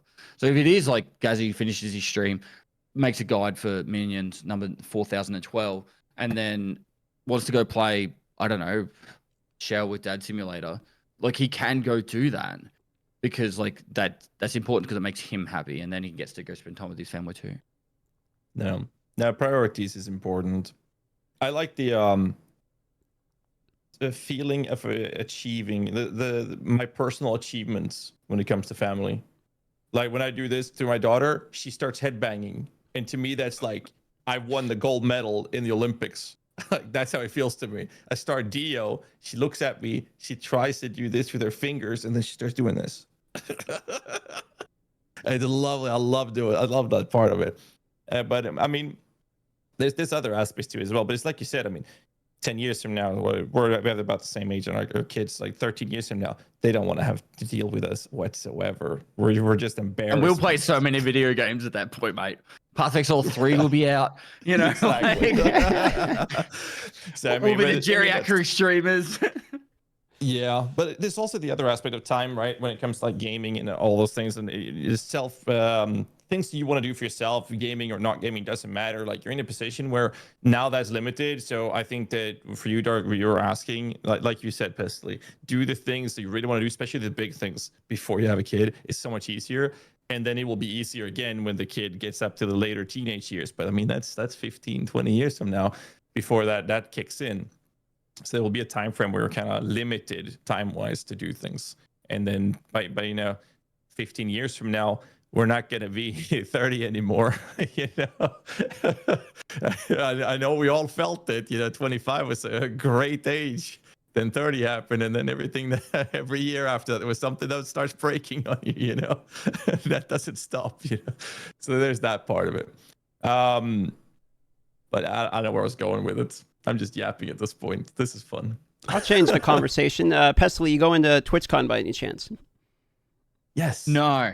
I unfortunately not. I used to try to do one a year, but it's just there's just so much going on literally in October, November this year and December. So it's just like I think for me, there's a game called Arc Raiders. I think they've got their playtest on the same weekend as TwitchCon. Oh no! And that's it. We're gonna miss Raiders, dude. Me and GHAZZY are going, and we're only the playtest at least. So you'll get to play the game when it comes out, like a couple weeks later. It's like I got Battlefield, Arc Raiders, Tarkov 1.0, all in like a 3-month period, and it's already a crazy like life period as well. Christmas coming up, all that kind of stuff, and it's just like fair enough. It's just not on the board. I probably will go to EU next year. So maybe I'll do a trip up to Sweden and take my family up there or something. I can go see GHAZZY or something because I love that kind of. I got room. You let me know. You bring your family. I got room. You're welcome. Got a nice house. The entire family's welcome. Yeah, no, I got everything. Just let me know. Big streamer bucks, eh? No, we have like a living decorated area in our entire basement, bathroom, sleeping area, everything. Just lock me in the basement. Basements don't exist in Australia, by the way. They don't exist at all. No one has a basement. Why? I think from a selling point, it's not added space. So that's just how the real estate world sees it, and they're showing people see it. So they don't have them in New Zealand either. So when I was there, they were explaining how people move houses all the time. Like they'll buy a house and just move the house to somewhere else and just drop it down. It's like, that's fucking wild. We don't do that here at all. Yeah, depending on the type of house, they can do that. Yeah, but yeah, no jokes aside. I mean, all jokes aside, if you're coming, let me know. I have room for the entire family. We'll set something up if you need to. And if you're in the vicinity, just let me know. You can stay here. I saw Hog in the chat, another content creator, and to go back on gaming and development. So he was playing EFT, and it was something he made that was really cool. So he made this app thing that he could have on his screen that was like tracking loot he got. Like, oh, you got athletics, that would have like a little window on his OBS that would show up. Like he got a loot tracker of a specific high value loot, and it also showed the total sum of the current prices because he was cross-referencing tarkovmarket.com or whatever the site is to see how many rubles he's made from those high valued and whatnot. Are you using something like that for your streams for EFT, or maybe you're interested? No. To talk to Hog. I have way too much pointless knowledge in this brain. There is so much So much pointless knowledge. I always think about that with World of Warcraft when I played so much World of Warcraft. How much pointless knowledge is like, oh, you got to go here for this quest, and then I go do Hogger over here, and then like, but no, most of the time I don't use any tools like that. It's just based off knowledge. I did ask BSG if a loot scanner like that was allowed. 'Cause I think there's another one like Rat Scanner or something. And they said, well, they've got no way of tracking it, so there's no way that like they would be able to enforce if you are or are not allowed it. BSG is such a weird one, right? Like they'll be like, you're not allowed to do this, but you can do this, and you're like, I don't understand. Like they were like so against data mining parts of the game, but then like there was no information there for us to know. So it's like, well, then you gotta make them the information knowledgeable. Otherwise, like that's why the ammo eventually got put into the game, because the original videos to find out how much, which was the best bullets in the game, was someone would go into a raid with a second copy and they would shoot themselves, and then count how many bullets it took to kill in the leg, in the thorax, and like get through the armor and all that kind of stuff. And they would math out the numbers, and then they would make a video explaining, okay, this ammo tested with these armors. It was so ridiculous. So yeah, I've always been asking for more information. I don't think it's good for the game to have too much information. So like it's kind of nice to pick up an item and go, is that worth something? And if you want to use those tools, you can. I think Shroud spoke about it with Marathon, saying that if all the information's there, there's like no friction. I don't completely agree with the point of like games should, you know, have sticky points that make it harder. But I think if all the information is there, it's not like you're learning stuff. It's not like it's an immersive experience. Like going and picking up an item in a world where you, like, I'm just talking from like if you were in real life in a dystopian world of like everything's gone to shit, and you pick up some rotten milk and go, is this worth something? Maybe it is, maybe it's not. Like it's a part of the immersion factor. Now, if you want to min max, use the tools, go crazy. But like I actually really do like the immersion factor of just like for the longest time, you know how at the top you can have, you know, your health showing or like your hot bars and all that.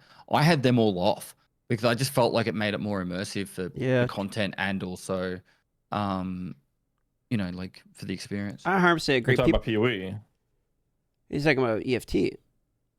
EFT, is it with the health bars? Yeah, turn all this shit Yeah, off. at the top. So you can have a show. Oh, always you're okay. shows No, your- sorry, because I was thinking health bars in POE when you said that. I was like, wait, hold up. You mean into the UI or the HUD? Yeah. Sorry, now I got you. Yeah. I agree with that, dude. Because one of the first things that happened when I was in there is everyone in the chat was like trying to tell me all the settings to get, and they want me to turn all of the settings down. So basically, like fucking Fortnite. And I'm like, I'm not doing that. Like, I'm not gonna play this game and then like oversaturate everything, have all the graphics down to minimum just so I can see them. Like, why would I even play? It seems dumb.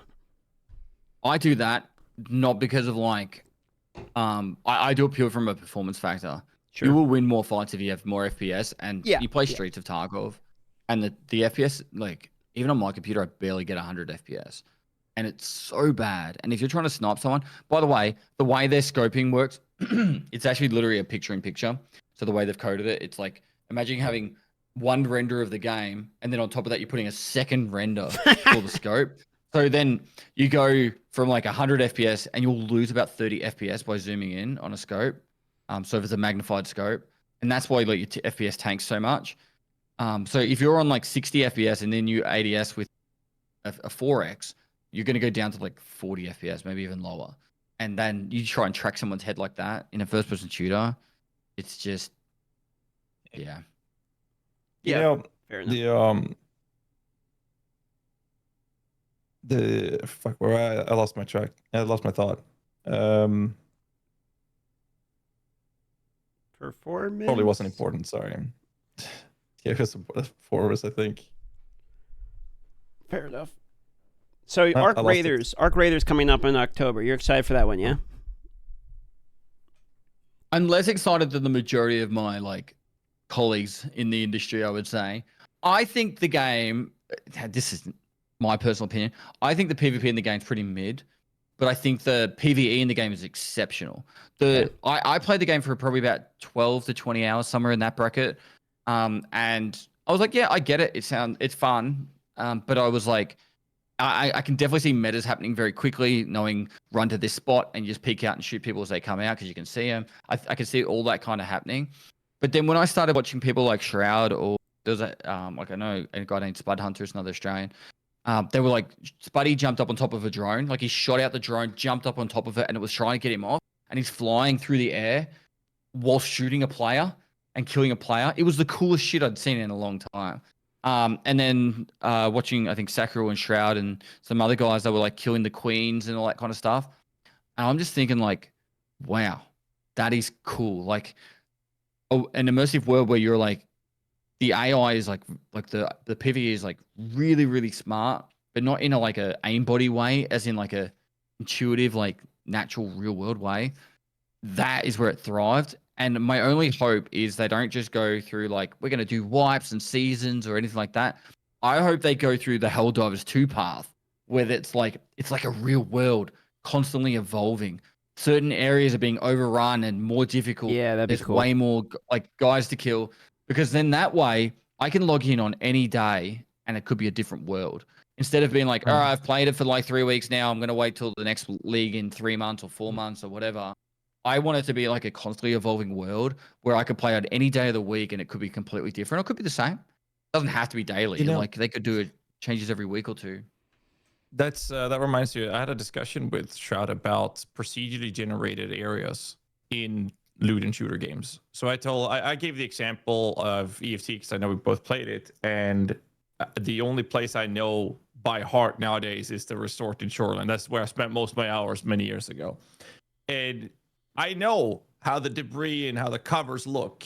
Like in East Wing, you go. I know exactly every floor in East Wing, exactly how it looks, where I need to aim, where there's little trash bags in the way I can't shoot that. Like I know exactly how it looks by the pixel. And my suggestion, the discussion I had with him was, what if the landscape was the same, but every one of these hotspot zones would have like 20, 30, 40, 50 different kind of zones. So you load into a game, you go to resort, 222 is not unlockable anymore because now there's some debris in the way.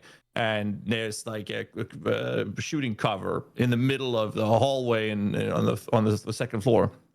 Now there's a hole in the floor from third floor East Wing down to second wing. Like just random stuff like that. Because no matter how experienced you are with the game, you would have to see that to know, okay, this is how the layout is. So even the more experienced players would now have this immersive approach of, I don't know what's around the corner here. It's new to me. Because what I experience a lot with specifically EFT, and that's why I was hoping for Arc Raiders and all of these new games coming out, that the problem for those type of games is that they are the best in my perspective on the first couple of weeks, because there's so many new players. Everyone's kind of on this equal playing field. Discovering everything. Yeah, and I had the same problem with Sea of Thieves for that matter as well. The first couple months was fantastic. I tried playing it a couple years ago, and there was this one dude on a little shitty rowboat or something. I don't know what he was driving. And he just took us out with we never landed a single hit on this guy. And he just took us out because they're so good at the game, right? And it just there's no competition. It's the same thing in EFT, for example, like what I experienced with a hardcore wipe. Like I got to the point where now there's just the blasters, the guy that's veterans are playing, and I can't compete with their skill level. They are way better than me. But if you get to a point where they can't know everything in these areas by having procedurally generated obstacles and whatnot. They don't have to change the entire landscape. Now there's a hill there, now there's not a hill. But having at least the hotspots be procedurally generated, I thought that was such a cool idea. So I ran that with him, and he didn't like it because, what was his answer? He said something along the lines of, there being less incentive to learning them or something like that, along those lines. I'd have to look up the exact answer he gave me, but he wasn't a fan of it. I just wanted to hear your thoughts on that. I think for a game of Arc Raiders, I think that would be really good. Because particularly third person peeking around corners and that kind of stuff, I think that would work really well to just say hey, this area is blocked off or this spot's blocked off. Particularly if they know it's a hotspot of people abusing something. So make it so you can abuse it sometimes, but like not all the time. And it also keeps you on your toes a lot more. In Arc Raiders, the time to kill was actually pretty good. Like if you got shot, you had a chance to actually duck for cover or survive or fight back. Whereas in Tarkov, you just fall over. I think overall it's a good idea. I've always been in the mindset that I think doors should be randomly generated in Tarkov. Not to the extreme of what you're saying, but like just at least some doors should be open and closed randomly at the start of a raid. Because then I can tell you every single door in the game if it should be open or closed. Right? Yeah. By default. So then I know someone's been there, scav player, whatever. That's an insane amount of advanced knowledge you get to have if you play the game a lot. And I think it's kind of part of the charm of the game too. So you can be like, oh, this is safe. There's no one been here yet. Or it's like the opposite. Like someone's been here. Be careful. Obviously, you're always going to keep a little bit on your toes, but like that extra bit of information, I think knowledge is power when it comes to Tarkov. From a game development perspective, though, proper randomly generated maps and stuff is like very difficult and very time consuming to make. So having like 10 different sets of worlds that could spawn at the start of the raid works, but having it completely randomly generated would be very difficult. Yeah, but I mean, like, let's say, just for the sake of the discussion, let's take the resort as an example. That's like one of the bigger hotspots. That and village and cottage, I guess. So like those are the three major. When you have the pig farm now as well, whatever the military camp is, just having 30, 40, 50 different ones of those different zones, and then when the game loads, it would just pick one random in that bulk of choices, and then that would be enough to create that sense, that feeling, right? I think that would be such a cool thing personally. Just to kind of level the playing field between the super experienced players and not the super casuals. I was very much in your mindset, but I don't know, like this might be just a me thing, and it might be just because I played the game so much. But like for example, in Tarkov, there used to be like you go to 310, there was like 4 gold loot spawns, like and East 310 is a room inside the resort that GHAZZY's talking about. They kind of removed all the good spawns and just said, oh, it's going to be randomly generated anywhere. Loot will go anywhere, and you're just going to have to scavenge around and look for it. I feel like I'm spending a lot more time now wasting my time looking at filing cabinets in the ground and all these other weird spots. Whereas back in the day, I used to go, all right, I'm going to go to East 310, East 226. I'll go over to West 301. And then that would also bring in hotspots. So then I'd be fighting people in those locations quite often because they want to be the first ones to them. And then now instead, I'm spending more time looking at the ground and up at the sky and doing all these random weird, trying to find the items instead. And then I get randomly shot from a weird angle that I never expected someone to be from. Like, yes, that's tactical and immersion and all that kind of stuff. But it doesn't always translate to more fun and more enjoyment. So I think in theory it's cool. But at the same time, people just also want to like make money and shoot people at the end of the day. I don't know. I'm on the fence. I think it'd be cool if BSG could go, let's try it. It didn't work, but BSG don't do it like that. I think Arc Raiders could definitely do it. I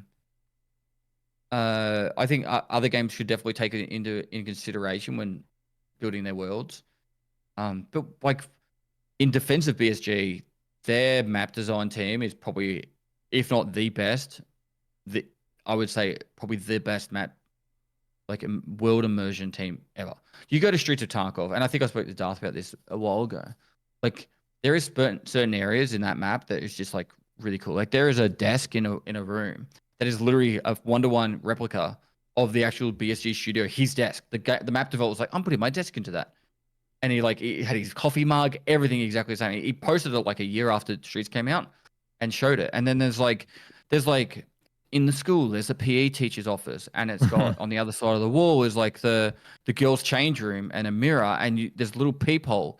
And next to that peephole is a chair, and on that chair is a roll of toilet paper, and then on the wall is like a white substance.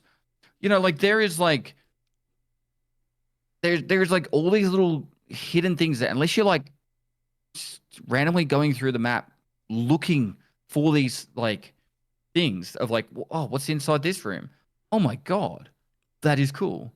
Like most game devs would just be like, all right, we need to build a school, put the fucking chairs in here, every single room is specifically like not a copy paste. It's a find room. And I think for them to do the level of detail randomly generated, it just wouldn't flow. I don't think it would work. I'm thinking more about like just obstacles and whatnot, like rooms opening. Yeah, like garbage bags on the random. ground and Like, debris and. Like I remember when you were coaching me through Streets, because I never played it properly before. So you showed me around there, and you showed me that we did that OnlyFans recording video in the dildo room with the camera. It was beautiful, beautiful. That's up on 2 million views, by the way, sir. Cash it in. Yeah, so invoice me later. I'll give my 4%. 4%. I just think that was. Hey, I did the heavy lifting. Okay, good deal. I was the one on the bed. No, it's really fun because like those things were crazy when you showed me like the PT's room, and that shit was cool, like really cool.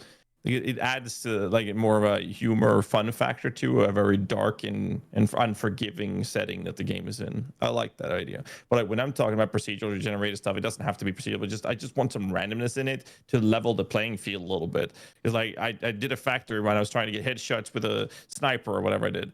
A Bolty, that's what it was. And I was like, okay, I spawned at the truck. I went to the left. The forklift, and I went to the left. Waited for a guy. I got that dude, and I was like, okay, I hear someone outside. And then that dude opens the door, and the only thing I see is the guy sprinting and jumping. I see his feet for like a half a second, and then he's sprinting back and forth, just peeking me, and he's talking to me. And all I've seen is this tank of a unit with an Alton helmet, and I'm there with shit down and a bolt. I'm like, oh, I guess I'm just dead here. It's just that gameplay of just someone doing that compared to the skill level that I'm at just felt discouraging. Yeah, I just saw him flying by. He didn't even have to. That's where a lot of people for me just to prefer to watch understand that I'm dead. Yeah, for sure. Like, all right, I'm done. I'm not going to go sit through another loading screen. I'm going to put Pestily up on another monitor, and then I'm going to go play my Path of Exile. Like that's literally how people do it. Yeah. Or they'll play RuneScape or World of Warcraft. Like the amount of people play. So everyone who's played Tarkov lately, like no, it's like I'm balls deep in RuneScape right now. Yeah, I think Perfect World, it would be cool. It would be cool. To answer your question. You said RuneScape. You don't play RuneScape, do you? Never played RuneScape, never played Minecraft. I'm actually saving Minecraft to when my daughter's old enough and play it for the first time. That's a good idea. Well, as a content thing. Good idea. I want to play it like, I want to discover it with her because I think it'll be cool. Like I'll be like, oh, I've never played Minecraft either. Yeah, I might do you that. can do it on console. I'm pretty sure. Huh? Wait, it'll be a couple of years from now. It's Tibia. It's same thing as RuneScape. They came out about the same time, like 6 months difference. They're old MMO games. Depending on where you are in the world, you either play RuneScape or you play Tibia. In Sweden, Poland, Germany, and South America is Tibia. So I don't know how it is in Australia. No, I was very big on World of Warcraft. Like when I say very big, I played World of Warcraft a lot. I don't know how many. Like one of my characters had maybe 400 game days. It was a lot, too much. Stopped around Mr. Pandaria, and then after that, I played mostly EVE Online and Path of Exile. Obviously, a bit of Diablo 3 before that, and then PUBG to Tarkov. Is there any chance game progression that when you're doing MMOs, you played Star Wars Galaxies? Like the old ones? Yeah, like the Star Wars Galaxies before it did its new game update, and they did the evolution of combat. Probably.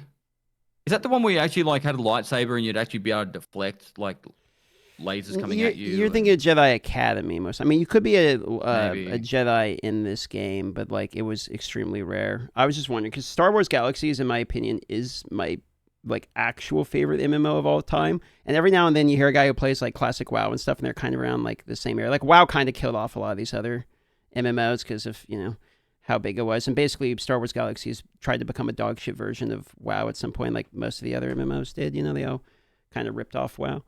But no, that one was that was a very, very, very good MMO. I kind of wish they would come back with that one in an update.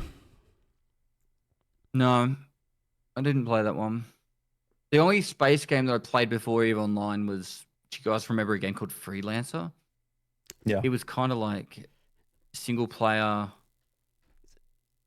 big world. You'd like do Space missions trading and shit too, right? Like I think I remember this one. Yeah. Yeah. That's an old game though. Trying to think of other ones. No. I played a little bit of Guild Wars. Didn't really like it that much. Guild Wars 1? I actually think... Yeah. So I kind of think of... You know how World of Warcraft kind of got the whole like chokehold on the MMORPG like genre? Yep. I kind of feel like Tarkov has that too. To the point where like all these other games are trying to break into it, but like they just can't be Tarkov. Why would you play something if it's not... It's like Tarkov, but not Tarkov? Yep. And like obviously Final Fantasy 14 came out eventually and stuff, but I just don't think there's enough players in the world interested in extractor shooters to play other game as well as Tarkov, and I think they got their fix from Tarkov. Like I got my fix from World of Warcraft. I don't need to play another MMORPG. Like I got very bored of New World very quickly. I got very bored of like Guild Wars. I can't think of the other ones. I've given a few a go, and I think that until Tarkov properly dies off and someone actually takes the reins, it's like a proper good extractor shooter. I think it's the same. I kind of feel like the cool thing about, at least in the past, Path of Exile and Diablo, they kind of had the offset seasons, and it was kind of cool. Whichever one you could jump from like game to game, and it's not as like you can't just be one or the other. But I kind of feel like now, me personally, I have no interest in Diablo. It's too casual in my mind compared to Path of Exile. That's just kind of where I am with ARPGs too. I feel the same way you were explaining about WoW, but with ARPGs, it's like, why would I play another ARPG if I can just play POE? I mean, I'll try Last Epoch on their launches, but like, it's like I'm not playing Diablo, and unless it's a new ARPG coming out, I just want to try it out and see if it's good. It's now we're on 2-month leagues, so it's you play, you get a good 4 weeks out of each league of each game. So maybe you have a little bit of time for variety to go play whatever. Like I'm gonna play Mega Bonk later today because that game's just like fucking fire. But you get a little bit of time between it, but then you're right back to POE 1, and then you get Whiplash into POE 2, and then back to POE 1. So you kind of get, I mean, it's perma POE at this point. They the only competition they were able to do was themselves. Have you guys played Peak? Joke. That's a good team building exercise.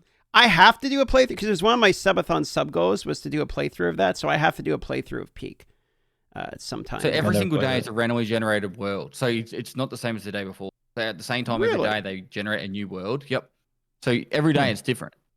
Unless I got the game wrong. Peak's the one where you climb the mountain and you go up to the next level and you go up to the next level, and you do it with your friends.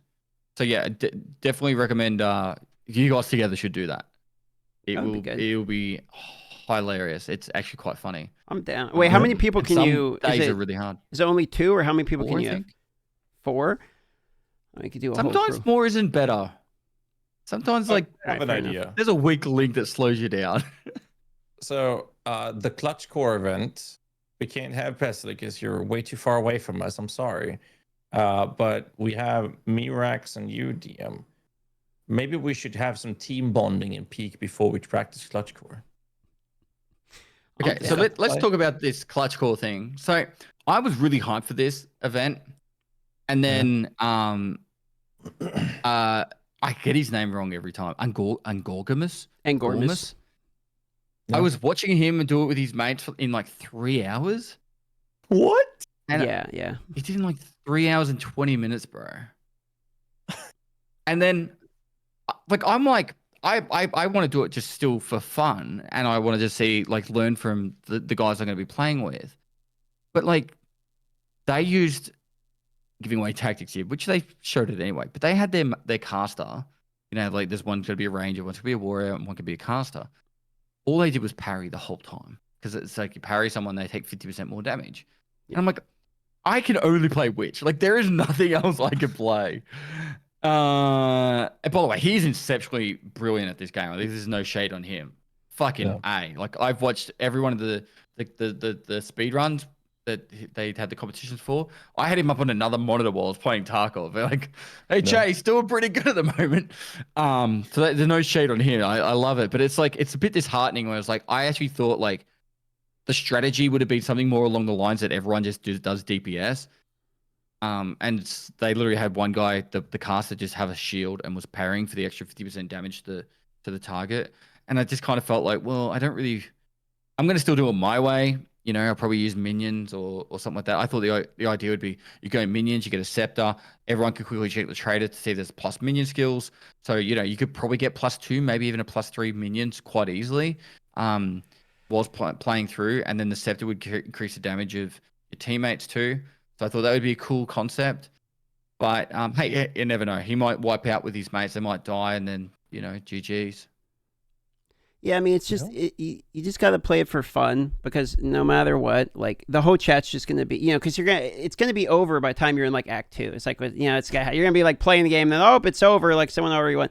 So you just gotta play it for fun. And the only annoying part for me is like the whole chat will be like, oh my god, Omegalo, you're so far behind. And it's like, yeah, it's a big surprise. The world record racers who have been racing literally only the campaign since the launch of the early access are winning. Like, you know, who would have guessed? And we're going raw dog into it for the fun of it. So like that's the only annoying part for me, which it's kind of the reason it's like, why even bother competing in this other stuff, because all you're going to do is get flamed.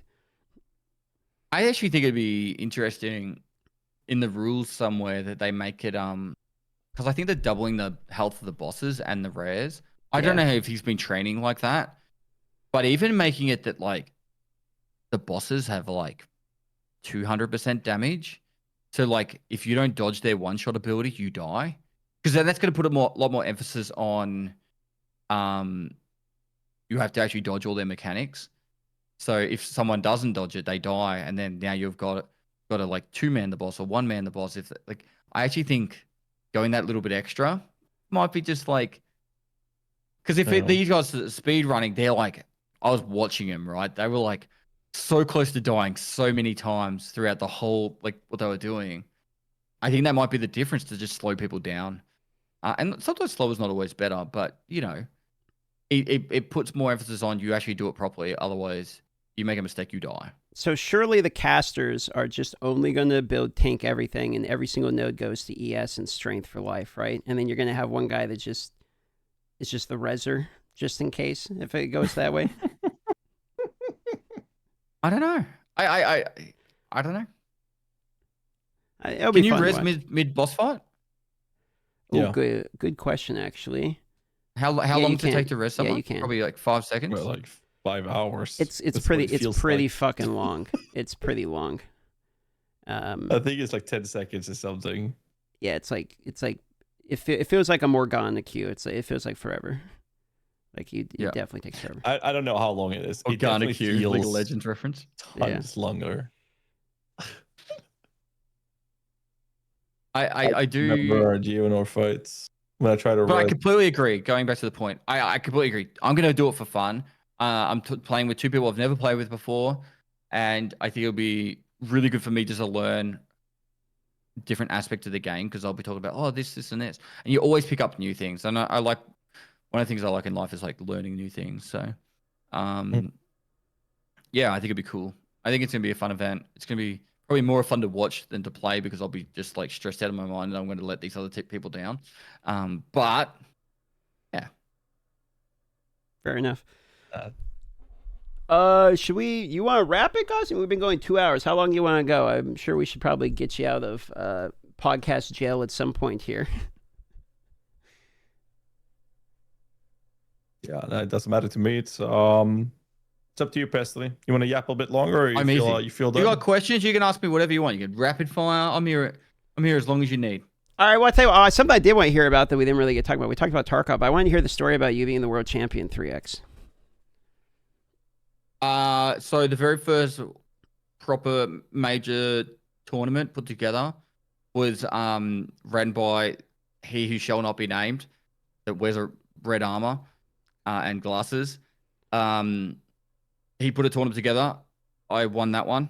It was called the Code Red tournament.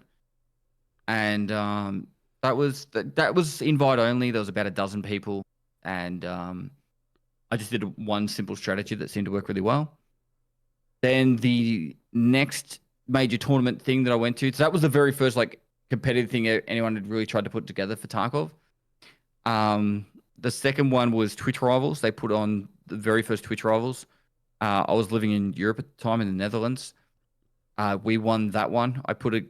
I literally put the team together like last minute, just a bunch of misfits, and it was fun. It was a lot of fun. It came pretty close to the wire, where we won that one, and then I was in the EU bracket for that one, and then I came back to Australia, and I was in the NA Twitch Rivals, the following one, where I played against all the NA people, and we clean sweeped that one as well. With I had 2 Australians with me, and that literally came down to like less than a minute left on the clock, and we had to find a relay. It was like 3 minutes left on the clock, and we found a relay, and it completed all the challenges, and we won that one as well. So that's how I 3-time undefeated world champion.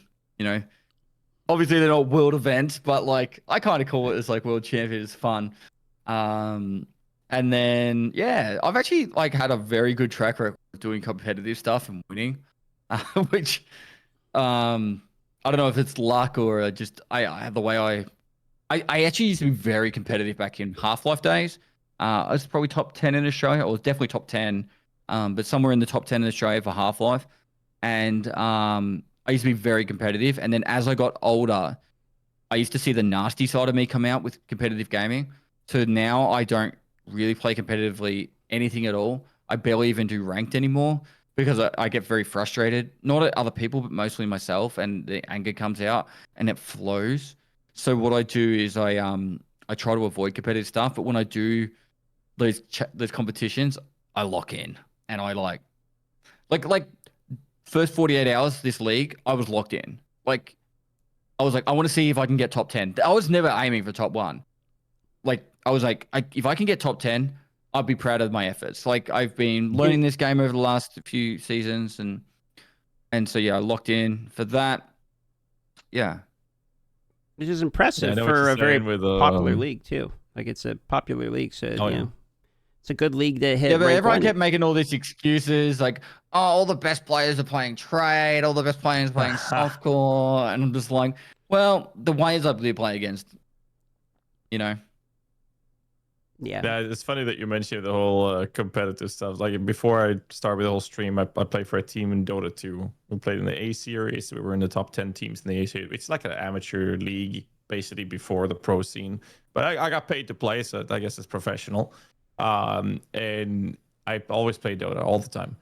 And it came to the point where when I was done with that and I stopped the playing for team and I played ranked and whatnot, I cannot play with friends. It just doesn't work. It frustrates the fuck out of me when I see like I play support, they miss a last hit.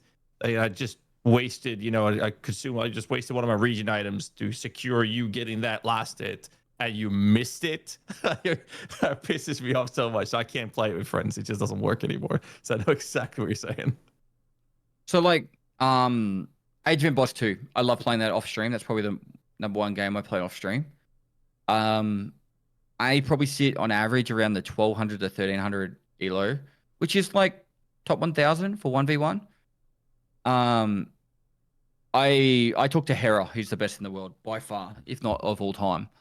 And I was talking to him. I go, I'm pretty sure I could get, in 2000 plus elo. Like I reckon I can get in the top 50 to 100 in the world.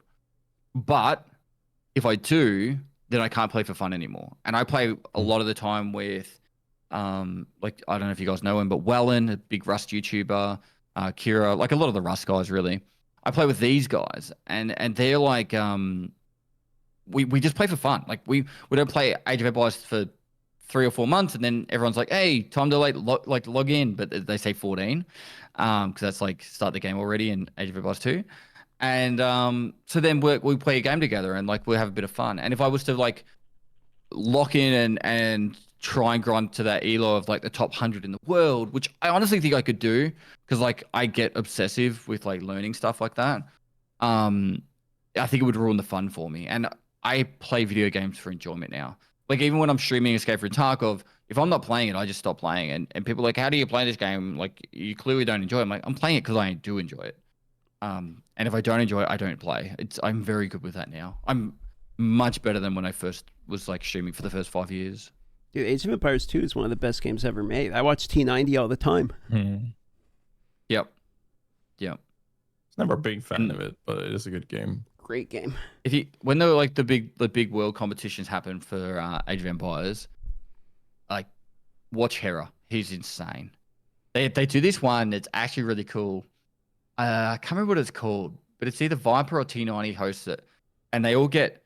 No one knows who they're playing, and they all get given like a historical figure from like the past. And so, like one might be like Joan of Arc or whatever. And so then they're actually fighting each other, not knowing who it is. And then the hidden cup, that's right. So everyone's trying to figure out who they're playing against. And it's a really cool competition. And sometimes it's like, rank 8th or 9th in the world will actually make it all the way to the final. But you can always kind of tell who Hera is by just his playstyle. He's just that good at it. It's most enjoyable of all the Age of Empires tournaments to watch, the Hidden Cup. Plus, it has like one of the best soundtracks of all time. I use Age of Empires 2 music in my YouTube videos like all the time. Well, if you get the add-on when playing Age of Empires, you can get the add-on for Lord of the Rings. So it'll play the Lord of the Rings music whilst you're playing the game, and it's inside the game too, so you don't have to like do any effort for it. That's good. Nice. What do you think about AoE 4? I was really getting into it, and obviously all my friends dropped off, so I stopped playing it. I think I was sitting in the top 50 in the world for it, but the biggest issue I had was it didn't feel. In Age of Empires 2, you can dodge an arrow. In Age of Empires 4, an archer shoots an arrow, it's hitting. Like no matter what you do. So a lot of the micro like management of each individual unit is out the window. So early on, it was more about just like, you just got to focus, build economy, and just wave push, and just whoever had the bigger group did the better economy in the background, won nearly every time. Whereas like, you could see some massive turnarounds in Age of Empires 2 where someone does a mangonel throw that just like, or mangonel throw that like completely obliterates a ball of archers that you just, that turns the whole tide of the game. In Age of Empires 4, that kind of doesn't exist. And so unfortunately, it just didn't hit the mark. I don't think RTS games are there. I don't think anyone can really make an RTS game now that's going to rival Age of Empires 2. It's still the number one game. Yeah, I mean, I think it was probably arguably the best RTS ever made. But for me, it was like OG Command and Conquer, like before Red Alert, OG Command and Conquer. I fucking loved that. Nothing really beat that for me. And then like StarCraft had like so many cool like add-ons and stuff where you could like tower defense games came from StarCraft, right? This is my biggest peeve in video games these days. They don't add modding. Like imagine if POE had like some moddable, like you could put overlays on in POE or something. Like if modding was in video games, we would see such like a revolution of just cool shit come from it. Half-Life had Counter-Strike, Day of Defeat, Team Fortress, Warcraft 3. Warcraft 3 made Dota. What they did though? Warcraft 3 Reforged, they added a part of the agreement to play the game is that if you make mods to it, they own the game. That killed it. Ugh. So I actually still to this day play Warcraft 3 together with Pox. He got me in on this RPG map that we're completely hooked in. I'm not addicted at all. But you guys play that shit all day long, every day. Every time I open up my Discord, it says like GHAZZY's in the voice, and I look in, and you guys are in the fucking Discord, like just no-lifing the shit out of this ancient ass Warcraft 3 custom. Okay, in my defense, we played this map 7 years ago, and with some friends, and we didn't have enough people, or the comp needed to beat like even getting into the mid game of it, and it pissed me off so much. And then Pox showed me that map that said we should play this, and it just reminded me how pissed off I was for not beating it. So now we're on this dedicated spree of saying we're beating this game. It's probably going to take us the rest of the year. We might not finish it till sometime next year, but we're doing it. So we're all super dedicated. But like when it comes to RTS games, like I played a lot of StarCraft. I would like, because I was a big, like many people were back then, a big Blizzard fanboy. Like I played WoW, I played Dota 1, Warcraft 3, and then I played StarCraft. So that was like my games. I didn't go out and play Age of Empires that much. It was like, yeah, you know, but I got my Blizzard toys here. So I came back to StarCraft, and I thought I was good at StarCraft. I got into the Diamond League, and then you get into the next part, you get an invite for that. And then one day I met this individual. I know some people in chat might know who Scarlet is. So I played against Scarlet, and I just realized how fucking bad I was. Such a big difference. I was completely destroyed. I've never been so humiliated in my entire life. So I stopped playing. That is my RTS experience. Yeah. It's RTS games, you actually, like, elo is very real. So, like, what I mean is, like, it's like when you play chess. If you play someone who's, like, a better chess player, they will win nearly every time. Like, you have to get extremely lucky. And I feel like RTS games is, like, a more advanced way of chess, like, more three-dimensional chess, if it makes sense. And so, like, if someone is, like, even just, like, 10% better, they're probably going to win every game against you. And it's only 10%. I love it. Actually, RTS games get me excited. I don't know why, but unfortunately, I just don't think anything's going to ever beat Age of Empires 2. Why would you? It's the GOAT. Did you ever play Homeworld? Let me Google it. It sounds really familiar. It was like a space RTS game where you had a mothership. It kind of was like Eve, but like an RTS game a little bit. Did you fly down to the planet or something? Not really. No, I don't think I did. That was a classic one. They released a mobile game, so I was like, oh, I wonder what it's like. I downloaded it, and of course, it was just like a base building like piece of garbage. But Homeworld was it's kind of more of a niche one, but that game was like pretty banging. I missed that one. I kind of wish they make more space games. I feel like they don't really make good space games anymore, and all of the space games that they do make are kind of like procedurally generated, just fly around, see the same planet 50 million times type of games. What was that AAA space game that was so terrible? The one that came out. Yeah. Like Starfield. Bethesda? Starfield. There you go. Starfield. Oh my god. Yeah, I got baited in the Apparently, bind. No Man's Sky has actually become good now. Starfield is the first game in, I don't know, 6-7 years that I've refunded. Because normally I buy a game, like I'll play it way past the point and like, okay, but you know what? It's whatever. Starfield was so bad, it made me like, I don't want to give them my money. I'm refunding this shit. It was so bad. And I refunded it after finishing it. So I finished the game and then I got the refund. Yeah, it wasn't good. I got baited into buying their extremely expensive, like $300 collector edition because I'm super into space games. I'm like, all right, I'm going to well out on this one. I never buy these collector's edition, but I did. And then the game ended up being like a solid 3 out of 10 or something. I think I gave it like maybe like a 6 out of 10 because like there was some stuff that was kind of cool. But the game itself, yeah, not one of the better purchases for sure. No. Yeah, it goes back to our conversation earlier about game development. I just think some games are just undercooked. And they just get pressure from the shareholders to start making money. Released too early. Yeah. Because like Fallout 76 now is meant to be an exceptionally good game. But like, Yeah, true. Really? Yeah. Although like, I played that on release and I fucking hate it. It's the biggest disappointment I've had in a long time. True. And then, okay, so yeah, I had I tried it again recently because I had heard this and I had like a weird experience. I logged in and one of the first things I did, I probably didn't give it enough time. I'm fully aware of this, but I logged in and I went down the road here. You make your character level 20 or whatever automatically just to be able to like play the game. And I walk down, and the first like event I see is like a rat killing event thing. So I go there to like kill a bunch of rats, and I look around, and there's like level 200, 300, like these people have just like only thing they've been doing is playing this game, and they're doing the same event that I have like 5 seconds into the game and doing, and I immediately quit the game because I'm like if I'm doing the same, like these guys that obviously have no life the game are doing the exact same thing, that like I'm just now starting. Like why would I? Like, why would I continue to play? I hear it's good, but maybe you didn't give it enough time. Maybe that's just part of the like.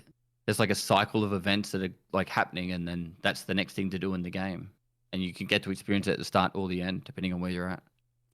I mean, maybe I guess in those types of games, if I'm going to do the same thing like 1,000 hours later, I probably am not going to play the game. But don't play World of Warcraft then. Well, an MMO is different though. It's a forest in the woods. You know, I'll cut the same you gotta tree treat for it as an 500 MMO. hours in RuneScape, but you know, it's a different story. But going back to my point though, with modding, like the games that have come from modding, and like DayZ, for example, no one would be playing DayZ at all if there was like modding. Armor is another great example. I just think, I hope moving forward in the future we get to see more video games, because it just goes into this like world of like creativity of like a dev studio might have 1,000 people that can think of a cool idea for a game. Well, there's millions of people that are interested in that video game that could make a cool idea, and it only takes one cool idea to have, you know, a whole new like Counter-Strike. You know, the next Counter-Strike could come from a mod. I feel like Blizzard has done a bit of damage to that scene by setting the precedent of like trying to. Weren't they actually doing like they're doing litigation against people that are able to make mods in their game now? Isn't that the whole thing that happened with the Warcraft remaster, where it's just the fundamental about the IP design from the mods? Like that's not a good precedent to have in the industry. The best TD map I have ever played in my entire life is called UTE. It is phenomenal. There's progression based and everything. It's insane. That one will never see the light of day in Reforged because of that. And there are some new ones, because like since I'm actively playing Warcraft 3 now, every time I go into a lobby or the game lobbies, you see that to this day there's so many lobbies up. People are actively playing that game today. There's so many. It's crazy to me. The game's ancient, man. It's absolutely wild. But no, I definitely agree with that, and it's just a shame with the whole.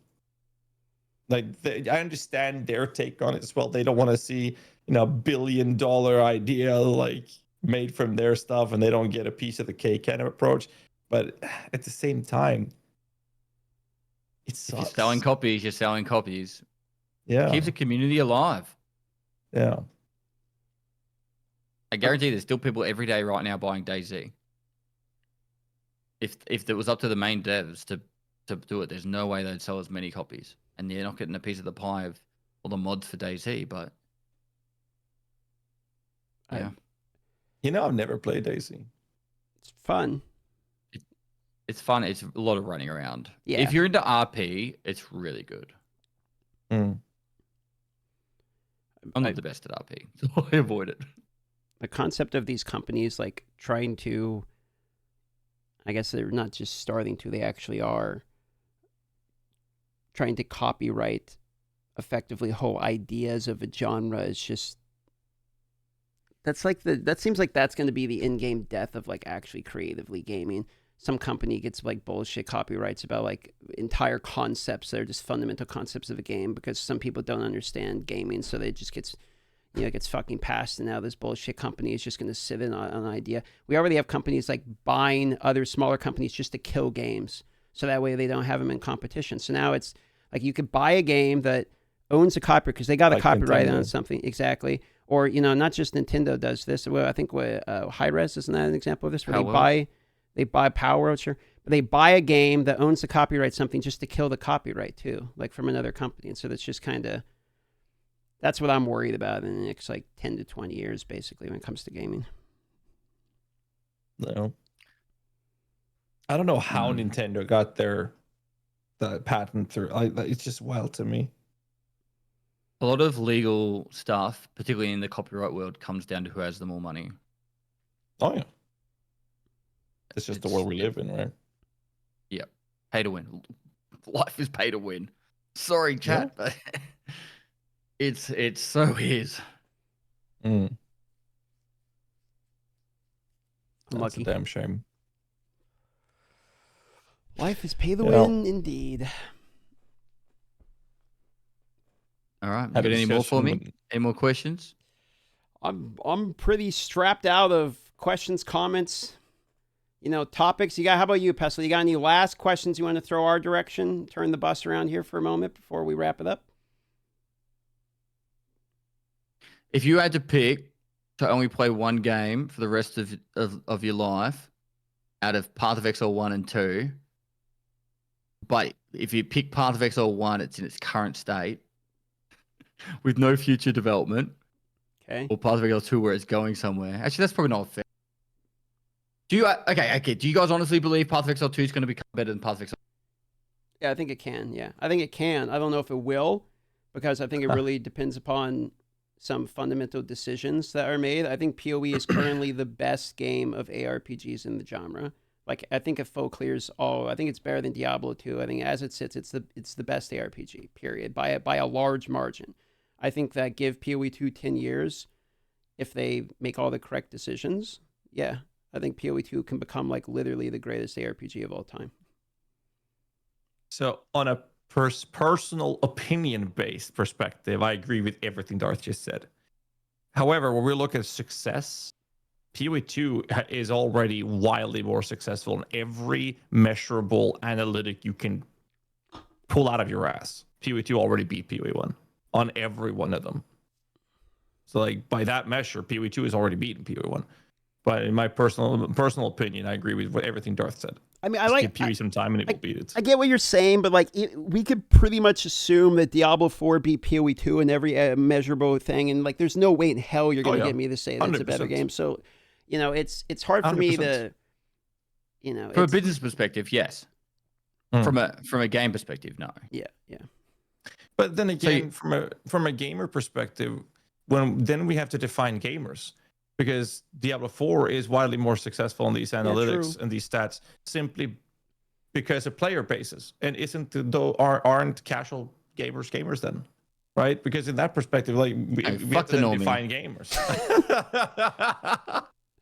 No, I'm just saying, like it's not real gamers to those people. The only problem is that those are not the people watching YouTube videos. Those are not the people watching the streams. So I agree with you. Fuck them. They're not here watching or listening to us anyways. But yeah, I mean, I'm just saying, like that's why you have to differentiate, the game's success versus your personal opinion on what is a better game for you as a player.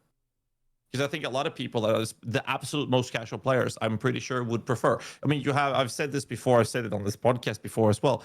The Diablo 4 is catering to your 9-to-5 dad gamer that comes home to his 700 kids. Here we go. And the doorbell rings. It's his wife's boyfriend knocks on the door, and they go play Tetris in the bedroom while he grabs a brewski in the couch and plays Diablo 4. Like that's the target audience, and they're not here watching the Twitch stream. They're not here watching the YouTube.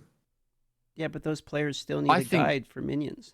So you still got to go make your. They don't even read the guides. They don't even read the guides, man. You got to give them a pop-up. I know the you give them a pop-up book, bro. Okay, I will say this, though. As someone who has shitloads of guides for 2 classes, D4 and Icy Veins, I see the numbers of traffic they're generating. They are ridiculous how much traffic is generated on those views. They do not match how many people watch streams and YouTube videos. Like, the traffic on guides is hilariously high compared to like PoE 1, PoE 2. They can't even compete, not even close. It's insane. That's what I'm saying. D4 clears, like, if we're going to use that as the metric. I don't really like using like player count and shit like that as like a metric of comparison, because if then it all boils down to basically money. And then at the same point, are we not the same as the fucking corporations that we shit talk all the time? Like, if we start using that as the metric, then we're the same goddamn problem, right?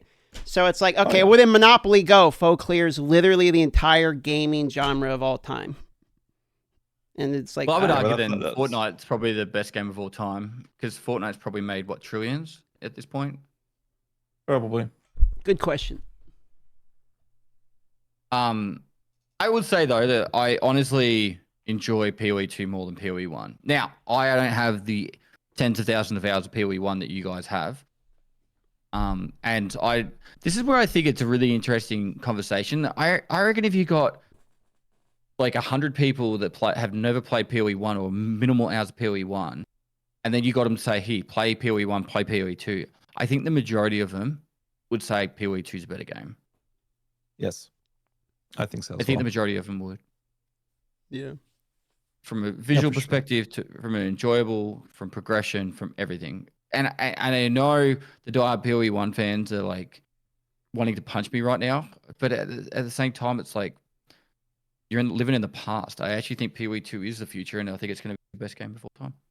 ARPG. And I don't care what you say. No. Yeah.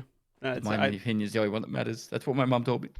Unless there's some like fundamental philosophy problems that arise with PoE 2, I think it's, sort of inevitable. They really have to not fuck up the in-game. Like the in-game rework really in 0.4 that's coming, like that's kind of a big part of it, because I would kind of want to see where they're going with the in-game and what they actually think the philosophy of the in-game would be, because that's going to answer a lot of the other questions. Now that I know it's like, okay, they're actually willing to add crafting and all this other shit, so you can actually make items and stuff. It's like, okay, cool. Now we really need to know what's going on with the in-game.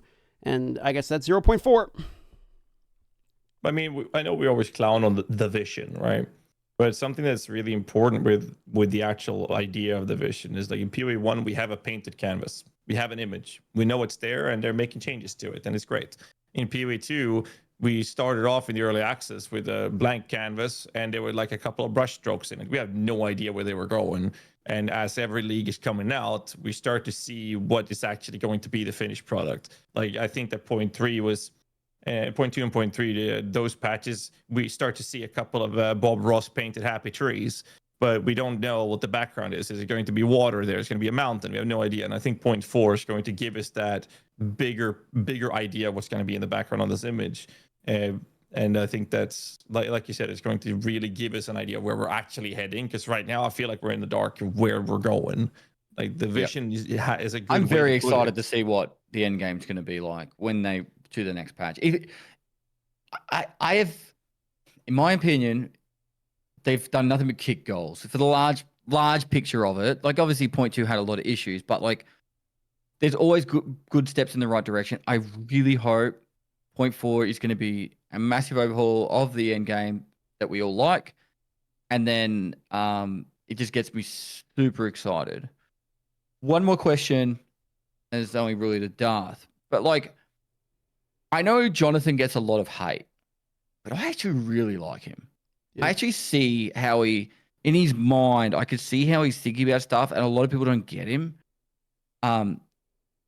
Do you when you met him and that, did you actually feel that like this guy gets it? Like he or is it just like all the memes? I think there's a more important point. Like, okay, so first of all, to answer your question specifically, which is that I mostly said as a fly on the wall, because I just kind of wanted to see how it operated.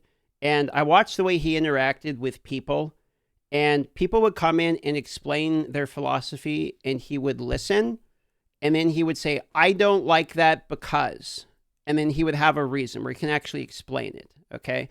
It's not just like, I'll think about that, I'll put it on the list. He would have a direct reply immediately. So that was like one part that I think like was fundamentally important. Like he's actually, able to talk about with all of the employees there, right? It's not just like some corporate guy that's just thinking, he's obviously like the fucking dude who started the game.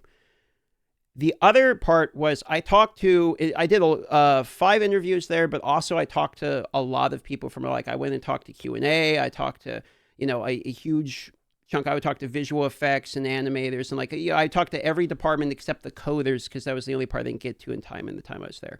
And a lot of them said that Jonathan was a huge part of the reason that things got done around there, and that without him, the company would basically be lost. That was a pretty fundamental thing I heard a lot. Now, so that's from just experience being there. So I think absolutely he gets a lot of shit for the vision and stuff, because he's been very, firm on his beliefs of philosophy, that we've seen them decide to change over time as feedback goes in. So I think an important part is he's obviously able to wiggle on what he actually believes. But a more important part for me when I was talking to him, I asked him some questions. I'm not going to give specifics because, it's a private conversation. But I asked him some questions related to ethics of the company and the type of stuff that you actually do there. And one thing that I've come to believe is he is actually like an ethical producer of the game. Like, he's not going to do something in the game that he thinks is unethical from like creating the game. He's going to do what he believes is like right. And I'm not just talking about development of the game and vision of the game, etc. I'm talking like a company ethical standpoint for like the types of moves they're going to make in the game. So I've obviously had a lot of like time in the company and talking to him specifically and all that, but like, yeah, I'd say I do believe in the guy. Yeah. And I've not had that same experience with a good amount of companies that I've interacted with. Like, I'll put it that way. Like, a lot of times I've been there and I kind of feel like I'm getting like a facade or a fake person or a corporation. And like, I don't feel that with him at all. Yeah. So Well, I'll add to that actually, because I'll just say it straight out. Like, my conversations I've had with people from Blizzard regarding Diablo, it's definitely the whole facade. It was more like, hey, they're presenting a nice little dinner. They don't let me eat it and taste it to see how good it is, but they just wanted to see how good it looked, and then they took it away. Whereas when I talked to like Jonathan, for example, I know you said this in the past as well, DM. You talk to anyone, Chris, Brian, Jonathan, Mark, any of these people, anyone that I've talked to ever from GGG, cameras off, nothing on record at all, just a friendly conversation with a buddy. And you can just both feel and hear, and sometimes even see how the passion is seething through the entire conversation that they have for the game. And I never had that experience with any other company outside of GGG. So one of the things, and the reason why I kind of asked the question was because a lot of the loudest voices in Path of Exile's community are the diehard POE 1 fans. And if I've learned anything, it's kind of like from me playing Tarkov and all the voices that are loudest for Tarkov, it's kind of nice them kind of sticking to their guns and trying something different. And they're allowing themselves to make mistakes, that they're willing to change. And that's a big thing there, willing to change. Because like a controversial thing right now is the Atlas map and the towers and all that stuff. They might just completely change it, completely scrap it. It's very potential, right? Like, there's very high potential in doing that. If they give it a go, they try something different. And I think it's a testament to like how much I believe like the game is going to be successful, is that how much they're adapting to what they believe in and trying things, getting feedback, but still sticking to their guns in a large amount of the ways of their own vision. Because like, we've already seen the difference in skills this league. Whereas like last league, like, I know there's still probably skill sets are still to be developed, but like pretty much everyone was lightning arrow, lightning spear, or EDC, right? This one, we're already starting to see a lot more variety, and it's going to become vaster and wider, and not just because of support gems, but like having multiple of the same support gems. Like, they're changing it up, they're trying different things, and I don't know. I'm very hopeful and optimistic for the future of Path of Exile 2. I'm right there with you. Agreed. Any final closings? Otherwise, I'll let you, DM, wrap it up. No, I mean, pretty much just want to say thanks for coming and spending, this ended up being a long one, so thanks for spending 2.5 hours here with us, yapping about the game. And thanks also for, kind of teaching me a bit of EFT and welcoming me into that game when I was going into the blind experience of that. You were very friendly and welcoming with that, so I appreciate that also. No, I think the majority of content creators are a bit lonely, and it's nice to be able to talk to people. Yeah. So thank you for having me, for starters. And you guys ever have any questions or just questions in general, feel free to always message me. And it's been a real pleasure. I haven't done actually a podcast in probably a year. Since I had a kid, it's like life's just like busy. But yeah, it's my pleasure. Thank you for having me. Cheers. All right, rank 1 HCSSF player out.